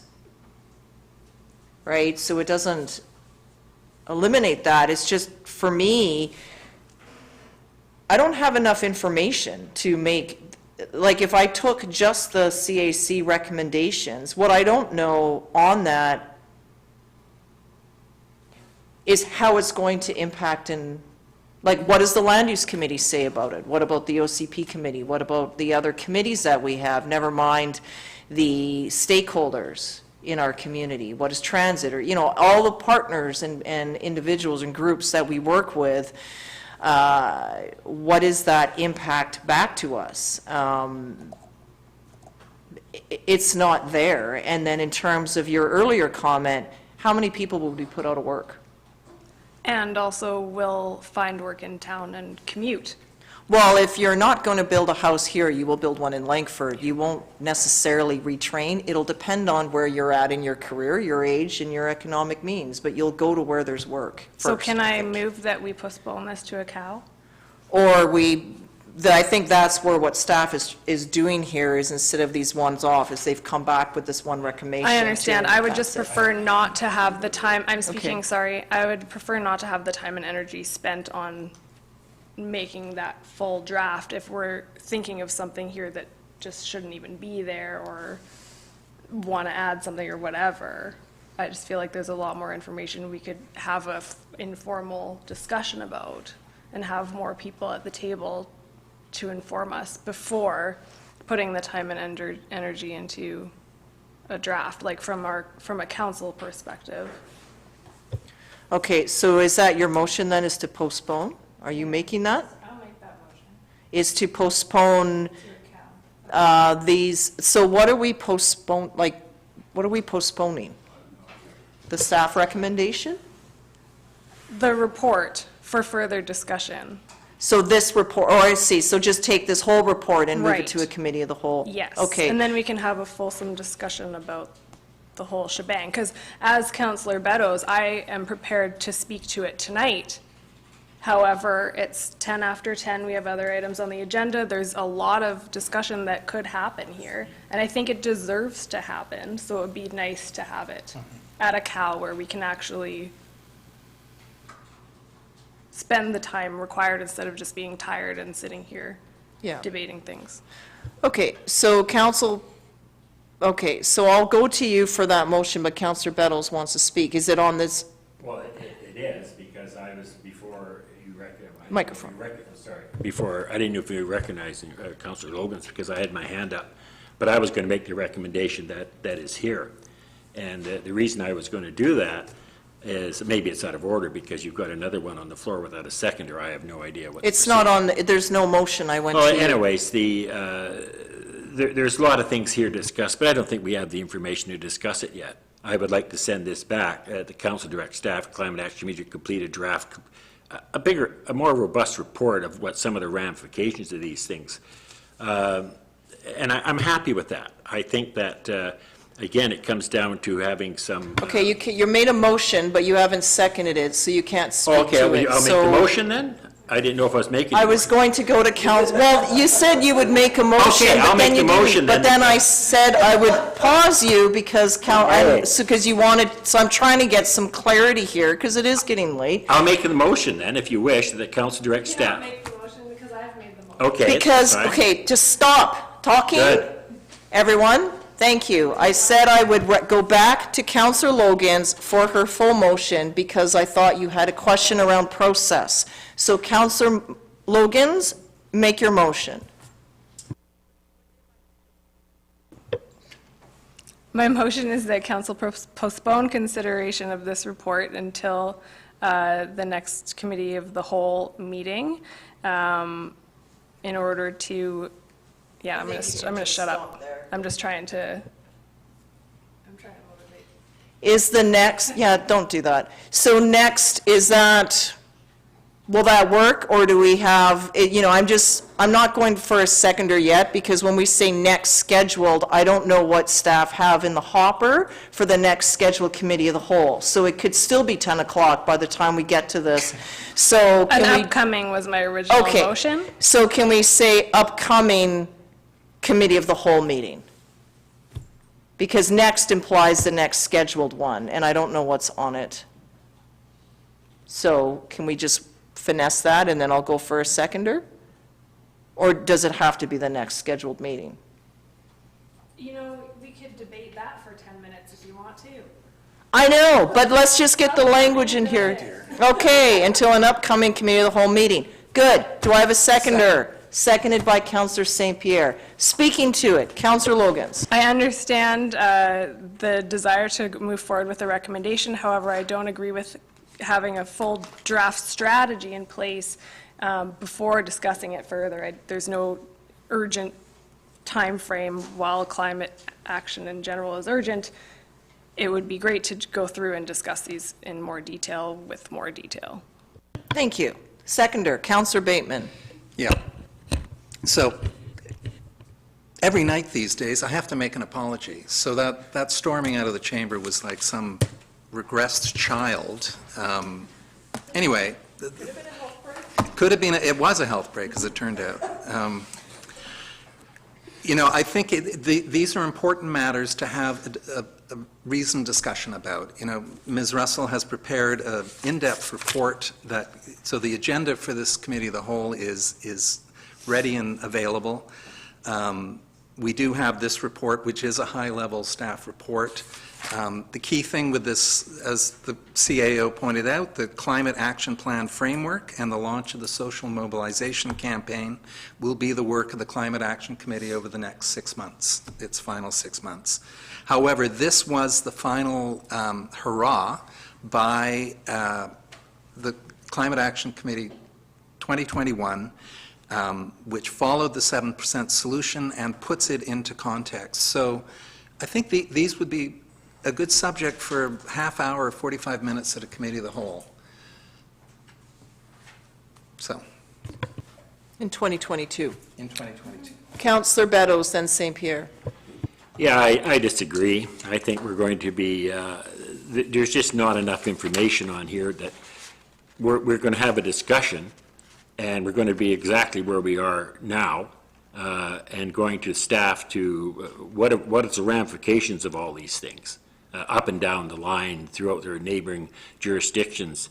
Again, I talked about a previous report and having some realistic goals.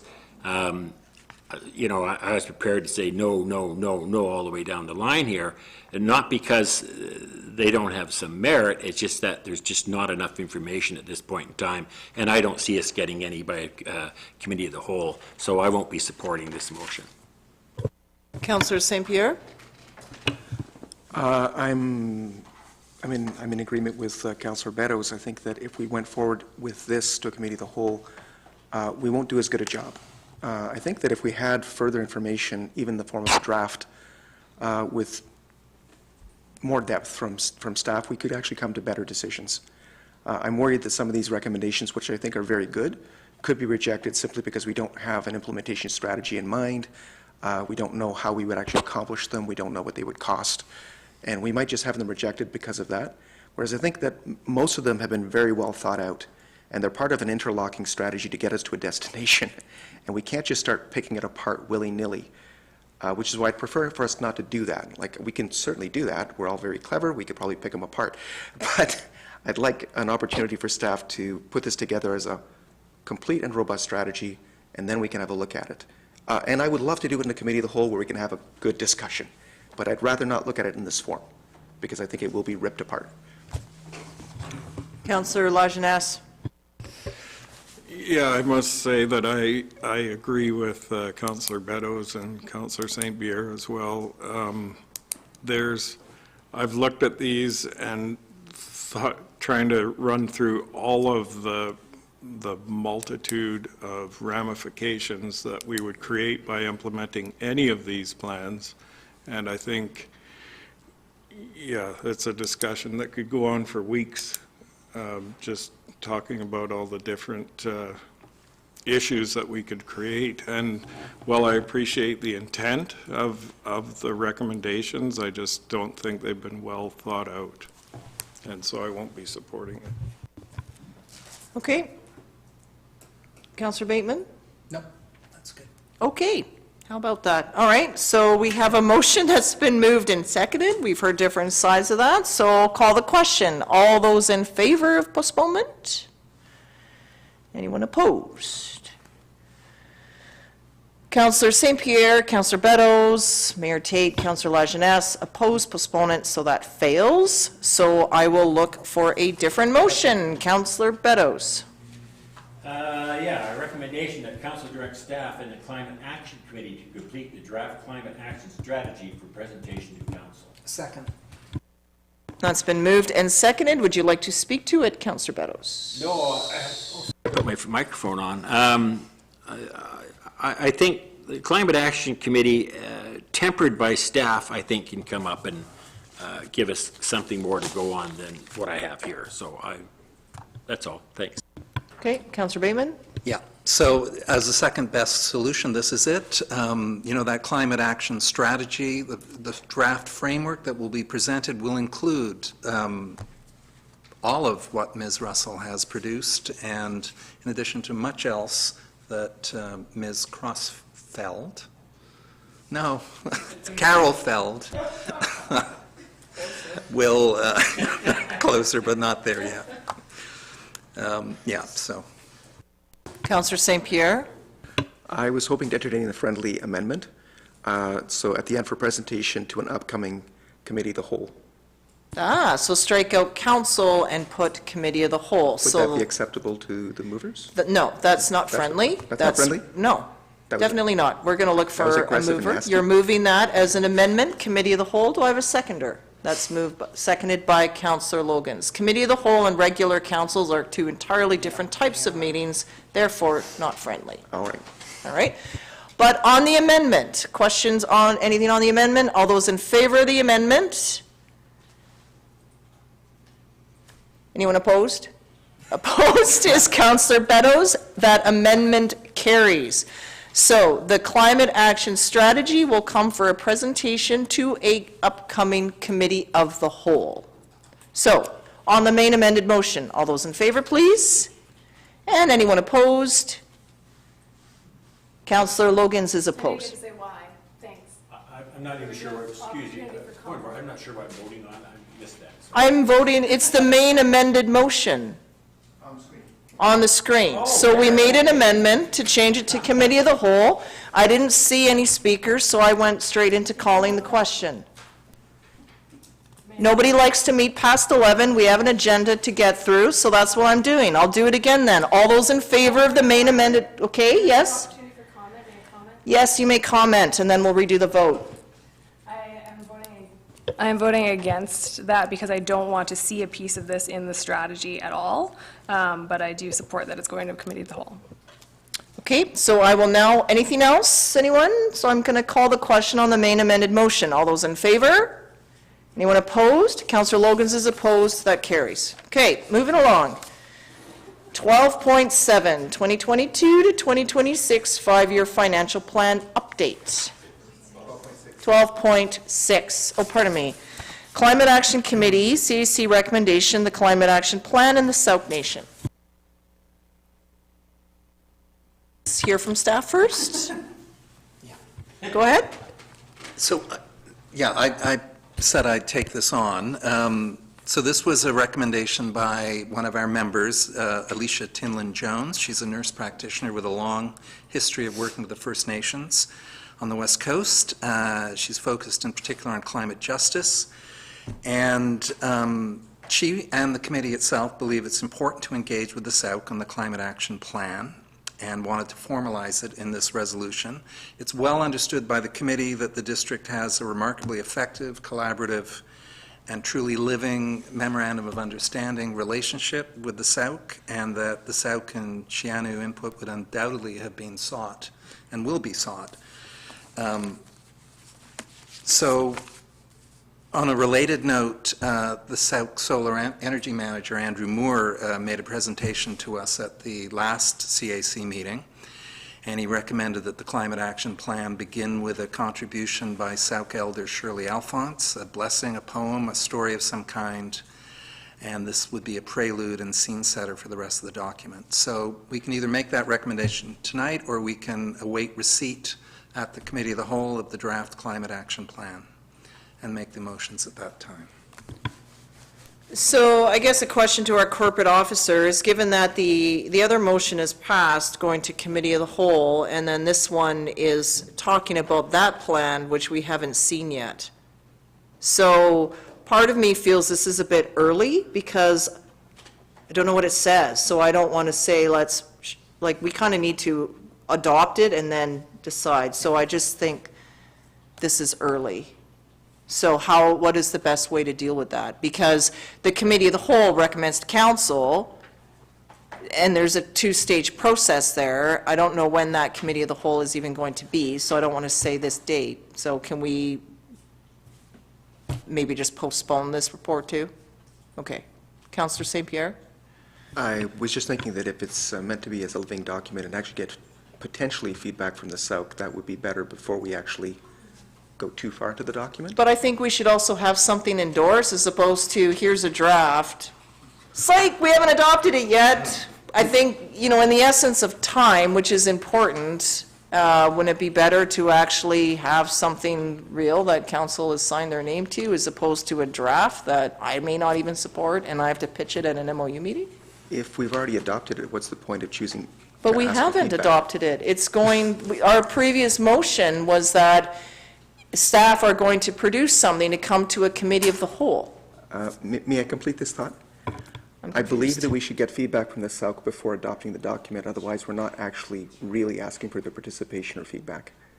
But if we want to get their feedback, it needs to be still something that can accept their feedback. And I don't care what form that takes. I just think that it needs to be that if we're asking for feedback, we can use it. That's all. And however that works, that's fine. Well, we can look at it between committee of the whole and a, depending on what we have scheduled. Like, is the intent that this is to go to the MOU working group? Is that how you want it to flow? Or how is the intent for this to be made to the Sooke? How is that happening? I would certainly think the MOU working group would be a good place to at least make that request that Elder Alphonse contribute to our climate action plan framework. And Is it essential that you name a certain individual, or can we let the well, SELC I make named the her because determination? of Andrew Moore's recommendation, but yeah, absolutely. I think that's where we allow the SELC to determine Yes. who the fit would be, as opposed to us. Councillor Logans? I think from a reconciliation standpoint, it may be even nicer of us to ask if they have any climate action recommendations for their own community or for the Sooke region that we can adopt into our strategy, rather than saying, here's our version of it, we want you to read it over and approve it. I feel like that's kind of the rude way to do it at this stage, so I don't really agree with the direction we're heading with this, but I would prefer if we ask the SELC for any document that they might have that we can receive at our COW, perhaps, and include it, and then feed it back that way. I think that is the right fit as well. So I'm sort of lost now on what the right motion for this would be. Mr. McInnes? I would suggest that the MOU Working Committee does include the strategic framework for the Climate Action Plan, put it on our next agenda. We can look at all of the various components of the plan and see if there are any of those components that the SOUC do want to contribute to. Okay, so what would be the right motion here? Councillor Logans? With that, can we also ask them for anything that they might want to give us? Like, I just feel like that's just another way of us saying, do the work for us, you know? Absolutely, so that's why I'm looking for the right, Yeah, perhaps even if it's that mayor to chief have the discussion of just, are we able to view any documents you might have on climate action? I think be prepared to receive volumes of information. And that's Which is good, and that's, needs, because I feel like they've worked on it a heck of a lot longer than we have. yeah. Yeah, exactly. Okay, I think,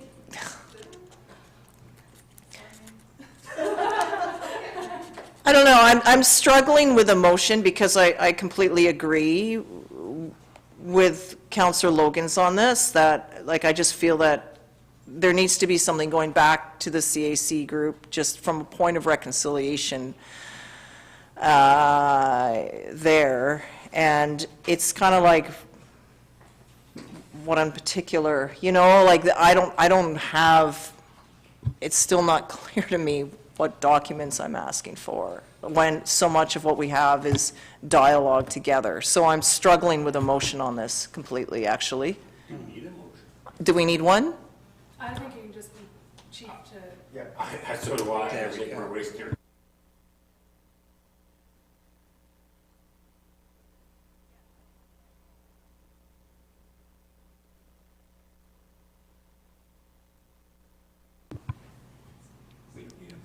I don't think we need a motion at this, can we just, we don't have a motion on the floor, so I think for now, let's just receive this for information.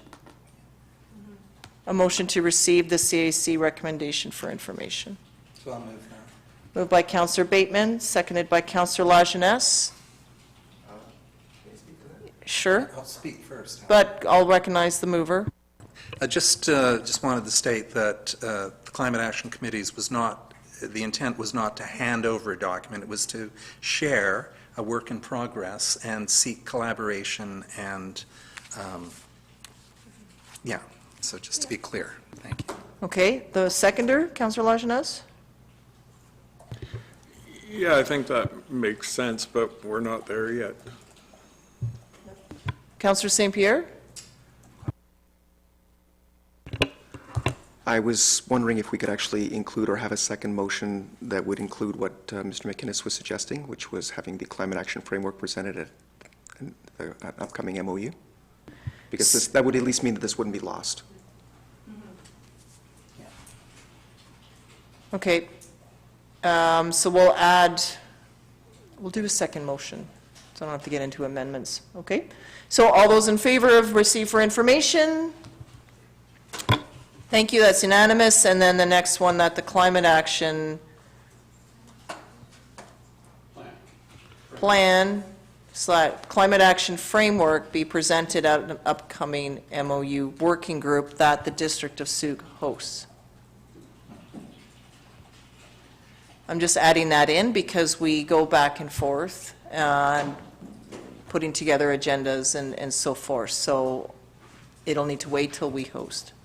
And I think that'll allow ample opportunity to broach in a dialogue a request for any sort of guidance and information documents that they might have. And we don't have to get into that. Maybe. Okay, we'll see. Okay, so this has been moved. So have we moved this then? We've moved and seconded it? Yep. Councillor Logans? I just want to make a really important distinction between requesting feedback and collaboration from a First Nation versus receiving what they have already created and made and stated. There's so much onus on First Nations right now to give when they don't need to be giving. We need to be doing the work ourselves, and this is a perfect opportunity for us to do the work rather than, I mean, it's all nice to say we want your feedback and we want your collaboration because that's a good intent, but it actually just puts more work and more onus on them to fight for the things they've been fighting for, and we just haven't been collectively listening as a society. So this is a good opportunity for us to do the work rather than put more on them. Yeah, absolutely. Like waiting over 10 years plus to have sewer surfacing. Just saying. Okay. I'll call the question. All those in favor? And that's unanimous. Thank you. Okay, 12.7, 2022-26 5-year financial plan update.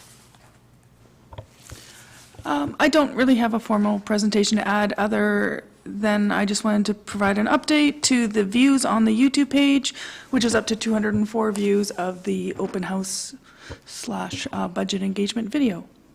I'm happy to answer any questions, but it's just presenting the summary of information we received from the open house engagement. Okay, thank you. So any questions from staff, So the recommendation is that council receive this report for information. And we'll break them up, maybe? Do we have to? No? We can do them together. Okay, it's just the way the spacing is, it makes it look like two. Because then it goes adoption.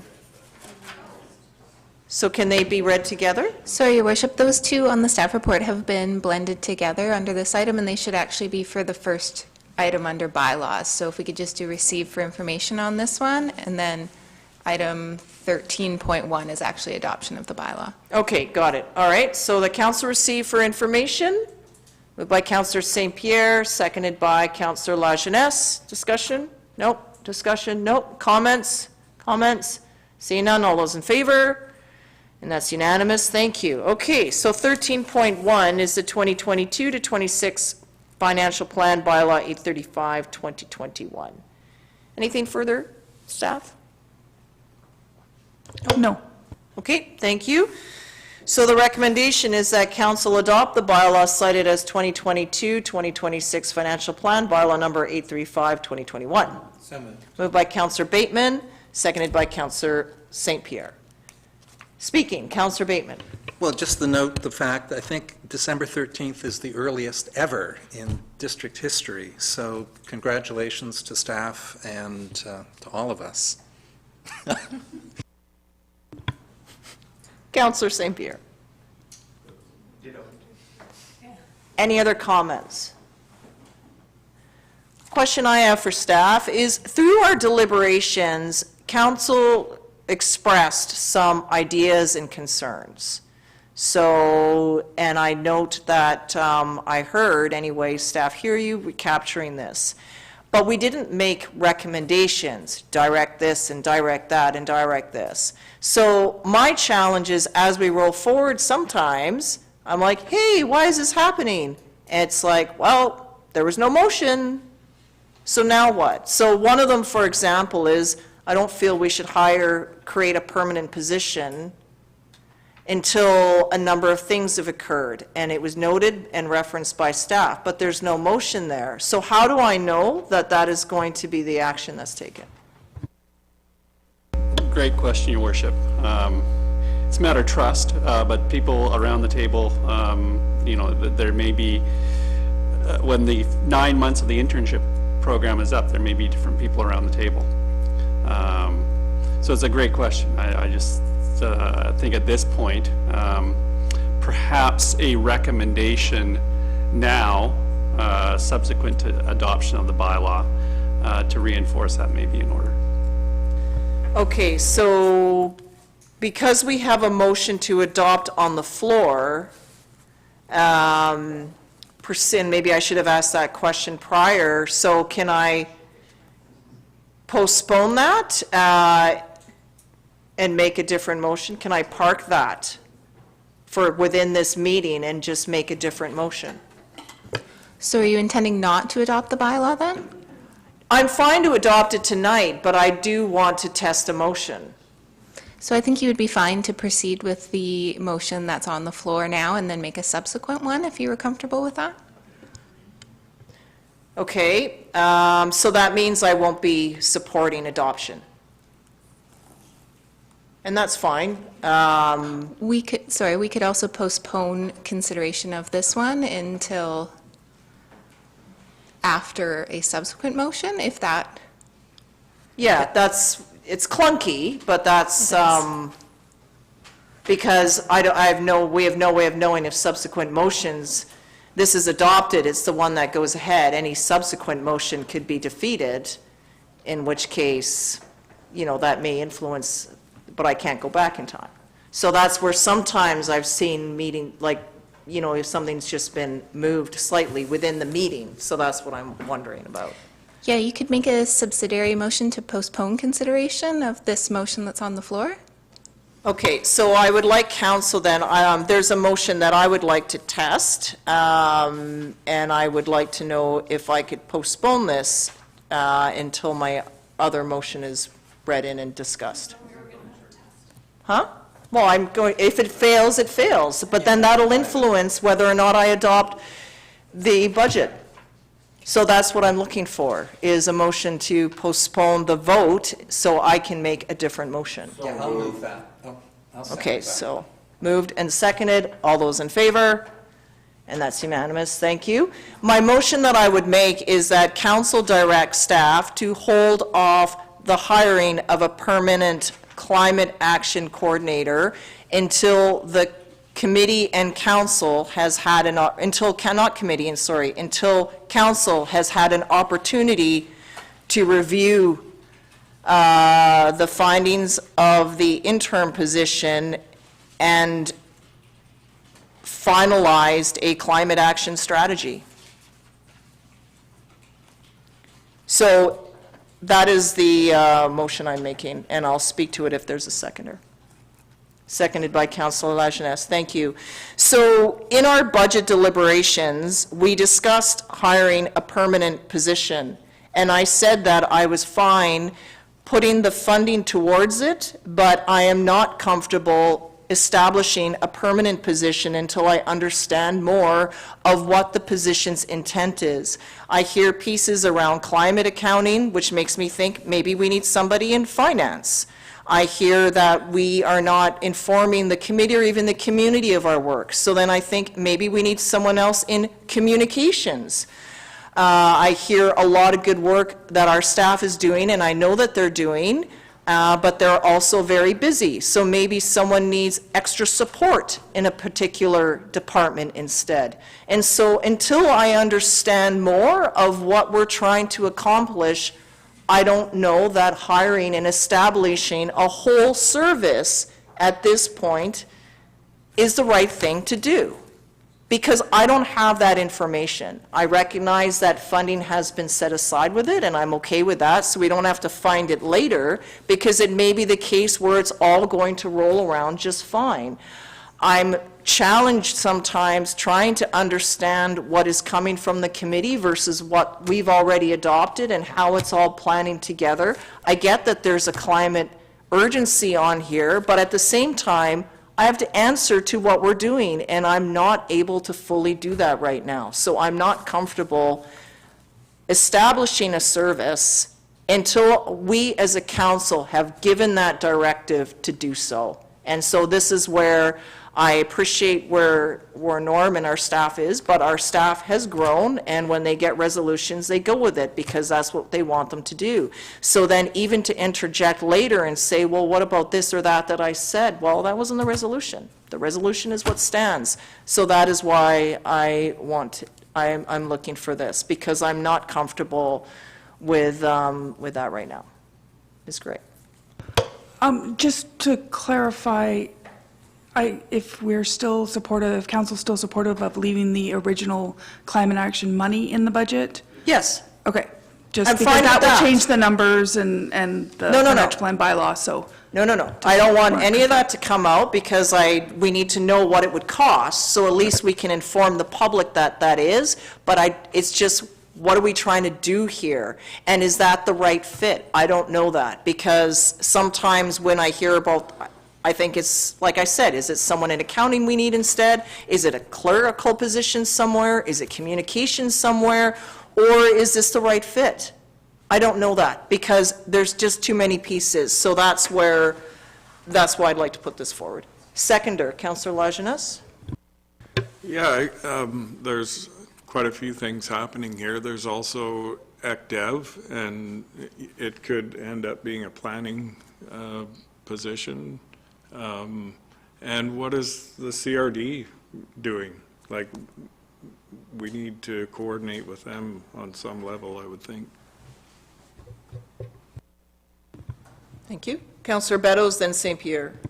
Yeah, I need a little clarification. I'm a little confused because when we debated the budget, and I think we ended up with some figure of $103,000 there's a whole bunch of things in there. I thought that the position of Climate Action Coordinator was not funded. Where did this funding come from? Because there's $103,000 in some of these other initiatives. There's not enough money there to hire a full-time person, or is it just for the 3 months? Or? But it's because it's meant to start later on in the year, right? Like, it wouldn't be a position that would start until later. I'm glad you brought that motion up, because I was under the impression that that wasn't going forward, and the way you speak now, and I support your motion if that's the case. I'm not prepared that we hire a climate action coordinator when we went through that great discussion with the CRD and what's going on there. So thank you for that, because I was merely going to go and accept this with that thought in mind. So thank you. Councillor St. Pierre? I had a very similar impression to Councillor Beddoes, and so I'd like clarification actually from staff to make sure that this is actually what's happening. Do we actually have funding for a permanent position starting later in the year? Is that actually the case? Yes. Okay, because I missed that. Yeah, me too. I tend to actually disagree, mind you, in terms of, it sounds like we want a job description and to know exactly how we're going to solve climate change before we get someone on the job. So I'm not sure if I necessarily agree with the idea that let's figure it all out, get a proper job description of how someone's going to solve all our problems with climate, and then we'll hire someone. Seems kind of odd.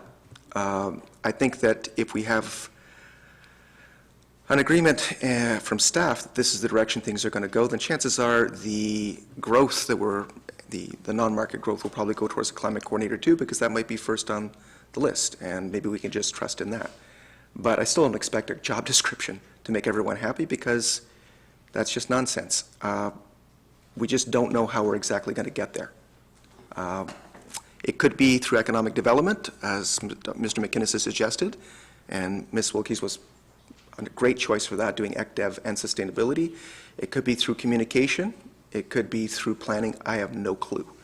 So I think the expectation there, I expect we need someone who might be straddling a lot of stuff and combining a lot of things and pulling it together, and that's what a coordinator does. Councillor Logans? Yes, I agree with Councillor St. Pierre. I understand where you're coming from.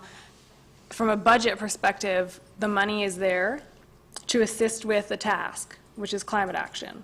So this is a staffing decision that should be left up to our CAO and staff to work on and figure out, like, we don't need the job description, we don't need, if that money goes towards climate action in this department, that department, it fits better to support a climate action piece that the AcDev coordinator can do, then that's up to them to decide.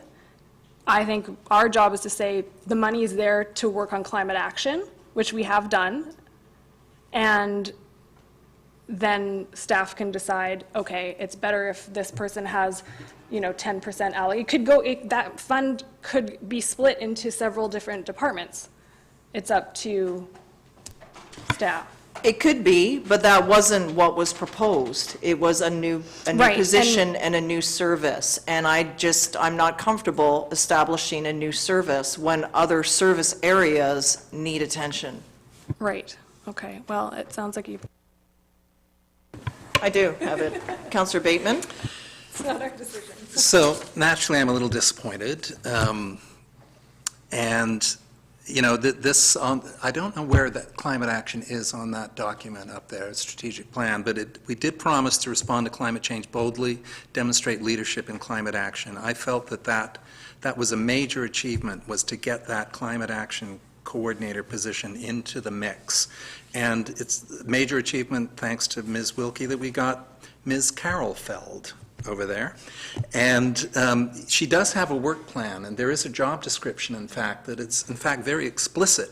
She is involved with emissions data collection and reporting, group purchase programs for retrofits and commuter strategies, lead drafter of the climate action plan, operationalization of the low carbon resilience tool within the District of Sooke, which would be more than just having a co-benefit sitting here on this table. Participation in CRD intermunicipal working group meetings, research and analysis, new programs, new tools as they are introduced by other levels of government, act as the wayfinder for businesses, citizens, and organizations, monitor data, prepare reports, events, promotion, and community engagement. And so this individual working in context at the Parks Department with the Communications Director and the CAO. So there is, in fact, a very explicit program here, and I would, yeah. And having said that, I'm sure we can say exactly the same things again in July, when we would need to consider ensuring either that the incumbent on the job has the confidence to know that she has a future at the District of Sooke, or that we'd be in a position to demonstrate leadership in climate action by confirming that position. I just don't see one position solving climate action. We would need to develop and hire many. So I'm just not there yet because of everything. Every time I think we're on a track, we have a committee that says we need to do X, Y, and Z differently, and this, and this, and this. And we are sending out an increase to our residents through the CRD and their requisition, and they're firing up and establishing a much larger service. Again, it's a case where I'm not comfortable setting a new service at this point, and that's why it's here for debate. Yeah, good. And it'll go the way it goes. It will. So on that, I'll call the question. All those in favor, please? Those opposed? I can't see you. Well, the one thing you need to know is I can't see this way at the same time. It's the 4-3. Councillor Logans, Councillor Bateman, and Councillor St. Pierre are opposed, so it fails. So that brings us back to the bylaw itself, and we'll call the vote on that. So that is that council adopt the bylaw cited as 2022 to 26, financial plan bylaw number 835, 2021. All those in favor? And those opposed? Now we have a problem. It's defeated. That's unfucking That's fine. No, that's not fine. That's fucking ridiculous. Okay. Your Worship, can you clarify who voted which way? Sorry, that moved very quickly. It did go quickly. So council, we're stuck here. I'm prepared, you know, our staff have done a lot here, and we can keep going back and forth and defeat this and tie it up over and over again. Point of order. This is a motion on the fly that doesn't have to do with the funding in the budget, because you said specifically when you made this motion, it's not about the number in the budget. You're keeping that there, you're happy with it. I know, so I'm thinking about this, Councillor Logan, so we can find a way forward here, okay? And I would appreciate it if you would either turn on your microphone or keep your profanity to a minimum, okay? And that's fine if you do. We'll still have quorum, because I know you don't like to meet past 11 as others do, but I'm trying to find a way forward to get this through our staff. So, council, if anyone wants to go, I think you're free to do so, but I would like to find a way forward here. I recognize that there's a lot of pieces, but I can see that some members of council are still uncomfortable with some elements because it's a half-half here. And I have no guarantee that we'll have a seven of us in January meetings either. Councillor St. Pierre? I think that I'm very, very comfortable with leaving this decision the way that it was made at our last meeting. We put a lot of work into it, we put a lot of thought into it. I am comfortable with staff actually making the determinations, and as Councillor Bateman has pointed out, producing a work plan. I'm also comfortable that in the future, if that position exactly as it stands needs to be evolved, it'll happen. And those resources will not be wasted. And I'm also pretty sure that the problem that we're dealing with is not going to go away. We're going to have some non-market growth next year. We're looking at additional positions, no doubt. This position will be funded. At this point, we really need to move this budget forward and complete it. This is not a big thing. I think it's worth buttoning it down, getting it done, because the community expects this of us, and we're doing good work, and staff has done good work. I think we're all just really tired at this point. It's late. It is, but we have important work in front of us. It's the case where I hear, though, that our staff capacity is hitting its maximum. So I want to ensure that if we're going to add positions, that they're going in the right places. We have one communications person that's doing a lot of work. I hear a lot about data, which makes me think that we need to think about something for finance. We've already scaled back some changes that our planning department needs. So I'm just looking for where the staff need the best support to do the work that they're doing and to communicate out effectively. And that's where I'm just not sure that it's tied into one position when everyone else is running thin. So, Mr. McInnes, is there anything? There is something. I need to apologize out of visceral reaction to that 3-3 tied vote, and I certainly apologize to council for my reaction. It wasn't just you, it was that whole side of the room there and half the table here. Yes, and I will apologize for this half of the room, sincerely. All right, so I think I will try another vote on this. Can I do that? I was just looking this up on the community charter, and the mayor may initiate a reconsideration at the same council meeting as the vote took place. Okay, so I can do that. I thought I could. So we'll try it again then. So that is that council adopt the bylaw cited as 2022-2026 financial plan bylaw number 835-2021. Do I have a mover for that? Moved by Councillor Logans, seconded by Councillor Lajeunesse. Councillor Logans, would you like to speak? There's always going to be something you don't 100% agree with in a budget, and that does not mean you can say no to the entire budget when we have to move ahead, especially when that something has no budgetary impact. So this is the discussion we're having may be warranted for another day and not a motion on the fly, but it is not a monetary impact to the budget we've passed. It is very likely those funds could be used in other ways that you were stating, and not be for one specific climate action coordinator going ahead. And that decision is up to staff, is not up to us, in my opinion. Councillor Lajeunesse.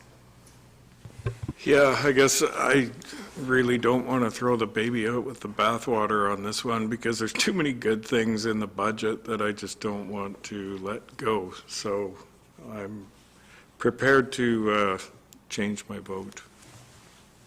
Councillor Beddoes.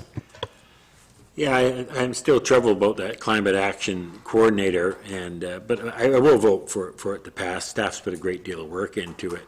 But my understanding is that all we're doing is supplying a budget for the last 3 months of the year, and it would have to come back for whatever council there is before we actually hired a permanent position? Or would you have the authority to hire a permanent position just on that 3 months of financing? So I need that answer from the CAO, please. Thank you, Your Worship. To Councillor Beddoes, technically, I would have the authority to hire that position for the last 3 months. It's also in the last 4 years, the five-year financial plan is a permanent full-time position. My intention was always to come back to council before that position was put out for posting. I thank you for that. I think I said that one time before, is that we do have to have a little bit of trust. I think the last 3 years have taught me that we do have a competent staff. You know the feelings on this side of the room, a lot of controversy about that, and I leave it in your hands to do it properly. So thank you. Councillor St. Pierre. I was just going to say that I really appreciate, totally aside from anything else, I appreciate the amazing work that was done towards keeping a long-term financial plan over the next 5 years with low increases and actually getting the master plan done. Regardless of how this vote goes, I think that, it looks like it's going to go in a direction that will probably allow Mr. Carter to sleep tonight, so I'm really happy about that, too. Councillor Bateman.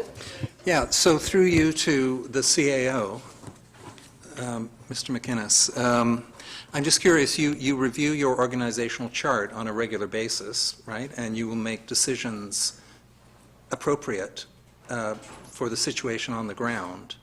So this climate action coordinator position, even if it's in the 5-year plan, is always subject to revision and reorganization through planning or finance or however else as you see fit. Right, and always take the quarterly report or the time with council to talk through those things. Right now, this position reports to the CAO. The physical location of the intern is at the Parks and Environmental Services office. We're already talking about where this fits. So, at the time that decision needs to be made, it will be made with the best information we have at that time. Okay. We'll leave it at that. All right, I'll call the question then. All those in favor? Okay, it's carried. All right, moving on to 13.2. That's what we just did. Motion to meet past 11. Moved by Councillor Bateman, seconded by Councillor Lajeunesse. All those in favor? Anyone opposed? Councillor Logans is opposed. Does it need to be unanimous to go past 11? It just needs to be a majority. Okay, so that carries. And it is 13.2. So that's the amendment one that we had discussed at the last meeting. So this is that council adopt the bylaw cited as 5-year financial plan amendment bylaw 826-799-01. Moved by Councillor St. Pierre, seconded by Councillor Logans. All those in favor? And that's unanimous, thank you. And next up is our Subdivision and Development Standards Amendment Bylaw, number 832-404-02, 2021. What are we doing here with this? It's asking for 3 readings, so what is the change in the bylaw from staff, please? I got nothing further to add than the information in the report, but can answer any questions. High-level overview, it's regarding basically the maximum width of driveways, regulating the slope within existing or required road right-of-ways of driveways, as well as restricting driveway access to be 1.5 meters away from any on-street infrastructure, and hard surface driveway requirements for all areas of Sooke, not just the urban and suburban areas. Questions for staff? Okay, so the recommendation is that council give first, second, and third reading to the bylaw cited as Subdivision and Development Standards Amendment Bylaw 832-404-02-2021. Moved by Councillor St. Pierre, seconded by Councillor Bateman. Any discussion? See none. All those in favor? And that's unanimous. There's no new business, so that takes us to correspondence. So the first one is 15.1. So this was pulled, a letter of concern for sewer smells and unpaved street shoulders on Linford. Thank you, Your Worship. There's two parts to this. I understand it's late, but these people have been waiting for an answer. I had a resident come to me with a complaint, and I asked them to put it in writing. They not only put it in writing, they put it in a registered letter. Unfortunately, when the letter was sent, there seemed to be some snafu here. Got a card, went to pick up the letter. They said it wasn't there, although there's supposed to be signatures on it, whatnot, and it was sent back as unopened. Fortunately, I was able to retrieve that letter, so I don't want to go on about the process other than I hope the CAO has maybe some idea when those little cards come in that they're tracked and make sure that there is a letter with them. But I'll leave that up to him. He's quite competent to figure that out.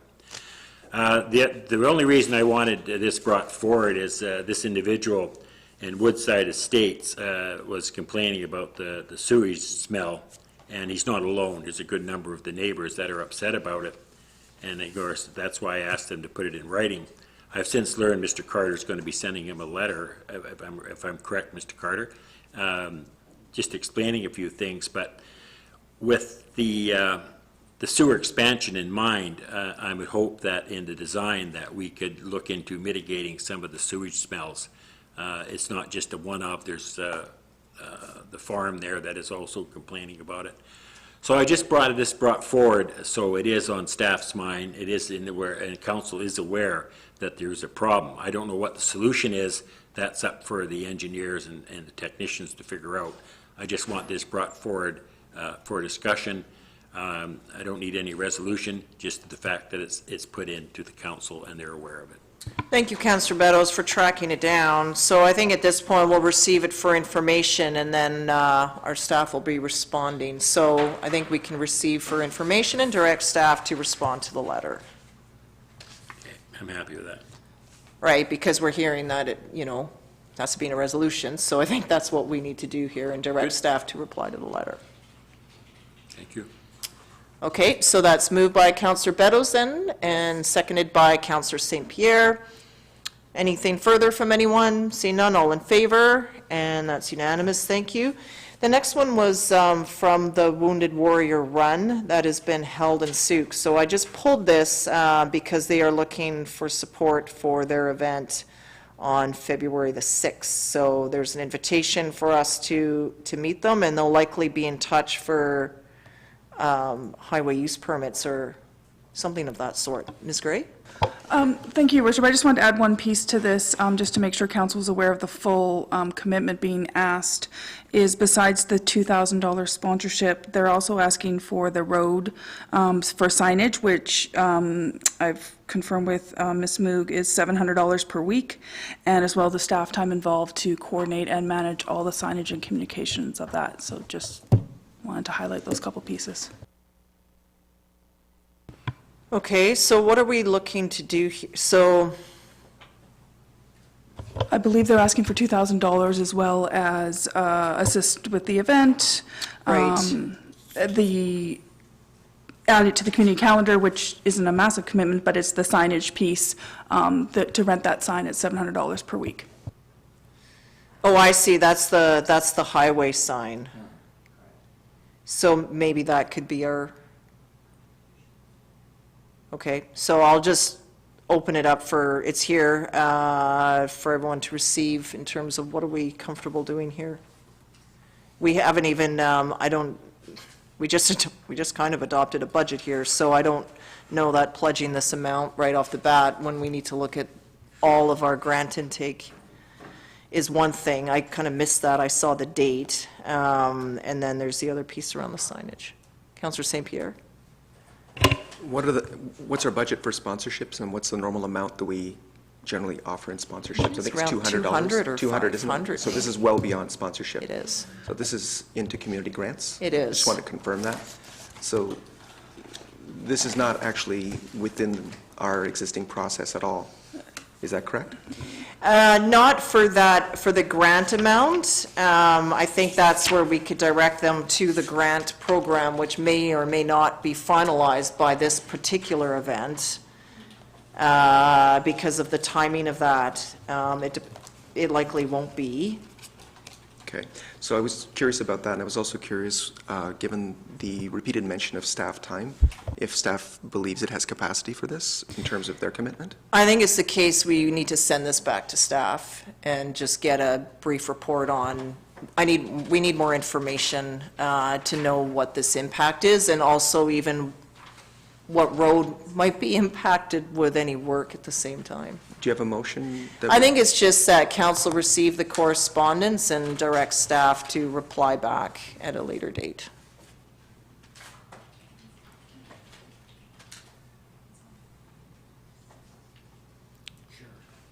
To report back on the letter and the asks, because there's a number of cost implications and we need to work our way through that.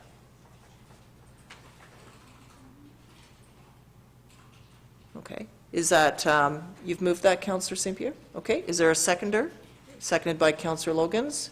Anything further from anyone? We'll get more information. Councillor Bateman? Yeah, I'm just curious, we have council contingency, of course, and 2021's budget may have some council contingency funds in it. This request does remind me of the Harmony Project and its drive-in, Halloween drive-in, where we came up with, I don't know how much that night, $2,500. But yeah, I think I'm happy to vote in favor of that. Okay, I'll call a question. All in favor then? And any opposed? That's unanimous. Thank you. Okay, council verbal reports. Councillor Beddoes. Yeah, I know it's getting late, but the mayor asked me to sit in to the Regional Governance Council for the Integrated Police Units, and I did that. I attended a Zoom meeting on her behalf, and just to give you a quick update, there's 5 units. 3 involve the RCMP and therefore involve us. One is the Integrated Mobile Crisis Response Team for families in crisis. There's 2 officers and a youth member. We're part of that system. The other one is Mobile Youth Service Team, 1 officer and 2 counselors. And the third one is a Regional Domestic Violence Unit with 3 police officers, a service worker, and a child protection worker. This was a preliminary meeting. In January, they'll be contacting you for the next one, and they're going to have 3 a year, January, spring, and the last one to be announced, where they'll have more on the funding model and all the little goodies that go with it. It was just sort of a meet and greet on a Zoom meeting. Very interesting. I didn't know that they had these out here, but they're available to us, and our staff sergeant was there as well, so that's my report. Wasn't aware of that either. Yeah. I was thinking it was more traffic control, so Yeah, that's I thought it helpful was to know. the ones out here give you the ticket for your seatbelt. That's- But yeah. no, there's some pretty neat services, and whether we see them out here is another thing. I have a second report too, very briefly. Just let you know at Sea Park the other day, when they had their power outage, it knocked out of a lot of our electronics for our system for chlorinating the pools, and the hot tub is out of action right now. It's too dangerous for us to do it manually, and we voted to spend $230,000 of the money we have in contingency to update the whole system rather than try and piece it together. So that's a thing that's happened. Thank you. Okay, other reports? Councillor Bateman? Yeah, I'll keep mine short, too. So Viral had a meeting the other week. The library's on course to open on a Saturday morning in, fingers crossed, March. I've endeavored to connect Viral's communications director with the districts, and it's going to be a family-oriented opening. I've recommended the mayor encore her story time presentation, reading, and that Viral's executive director is reaching out to the Sooke, Shianu, and Pachidat chiefs to get their engagement. I also attended the Budget Open House, the Santa Parade, the biannual meeting of the Sooke and Sooke Councils. I met with Brian Butler about the draft OCP, Gerard LeBlanc about Farrell Estates, and a gentleman named Richard Sawatsky, a housing advocate in his 30s who recently lost his job with the BC government, couldn't afford the rent in Victoria, and is now living in his nomad land style in his late model SUV. And he's decided to base himself in Sooke, and we're going to hear more from him. He was, I wouldn't say a thorn in the side of Mayor Desjardins and Esquimalt, but he did a number of events, and he's an advocate for the unhoused population, and he's in a unique situation in that he was thrown into this life as opposed to mental health or addiction issues taking him into it. And finally, on a related topic, I facilitated at the mayor's request a Sooke Homelessness Coalition 9-month review of the Hope Center shelter, and that was a really good session. The shelter is one of 50 in BC, and it's facing many of the same ongoing issues scaled to the Sooke size, common to all shelters. So the next step will be the formation of a Sooke Shelter Community Advisory Committee that will have, based on BC housing best practice, and it will include shelter reps, citizens, neighbors, area business owners, the RCMP, and people with lived experience. That's it. Councillor Lajeunesse? Yeah, I guess I attended the South Island Prosperity Partnership Municipal Partners Committee meeting where they mostly went over the Rising Economy Week, what worked well, what didn't, and I think next year it will be worth attending again. The Sooke First Nation, District of Sooke dinner that we had was excellent, and look forward to doing more of those events. And the Santa Parade was fun, and I'm glad that the weather cooperated for us. And that's about it.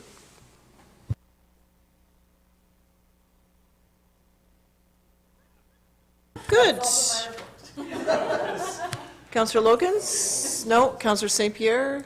Okay, motion to adjourn, please. Moved by Councillor St. Pierre, seconded by Councillor Lajeunesse. All those in favor? And that's unanimous. Good night.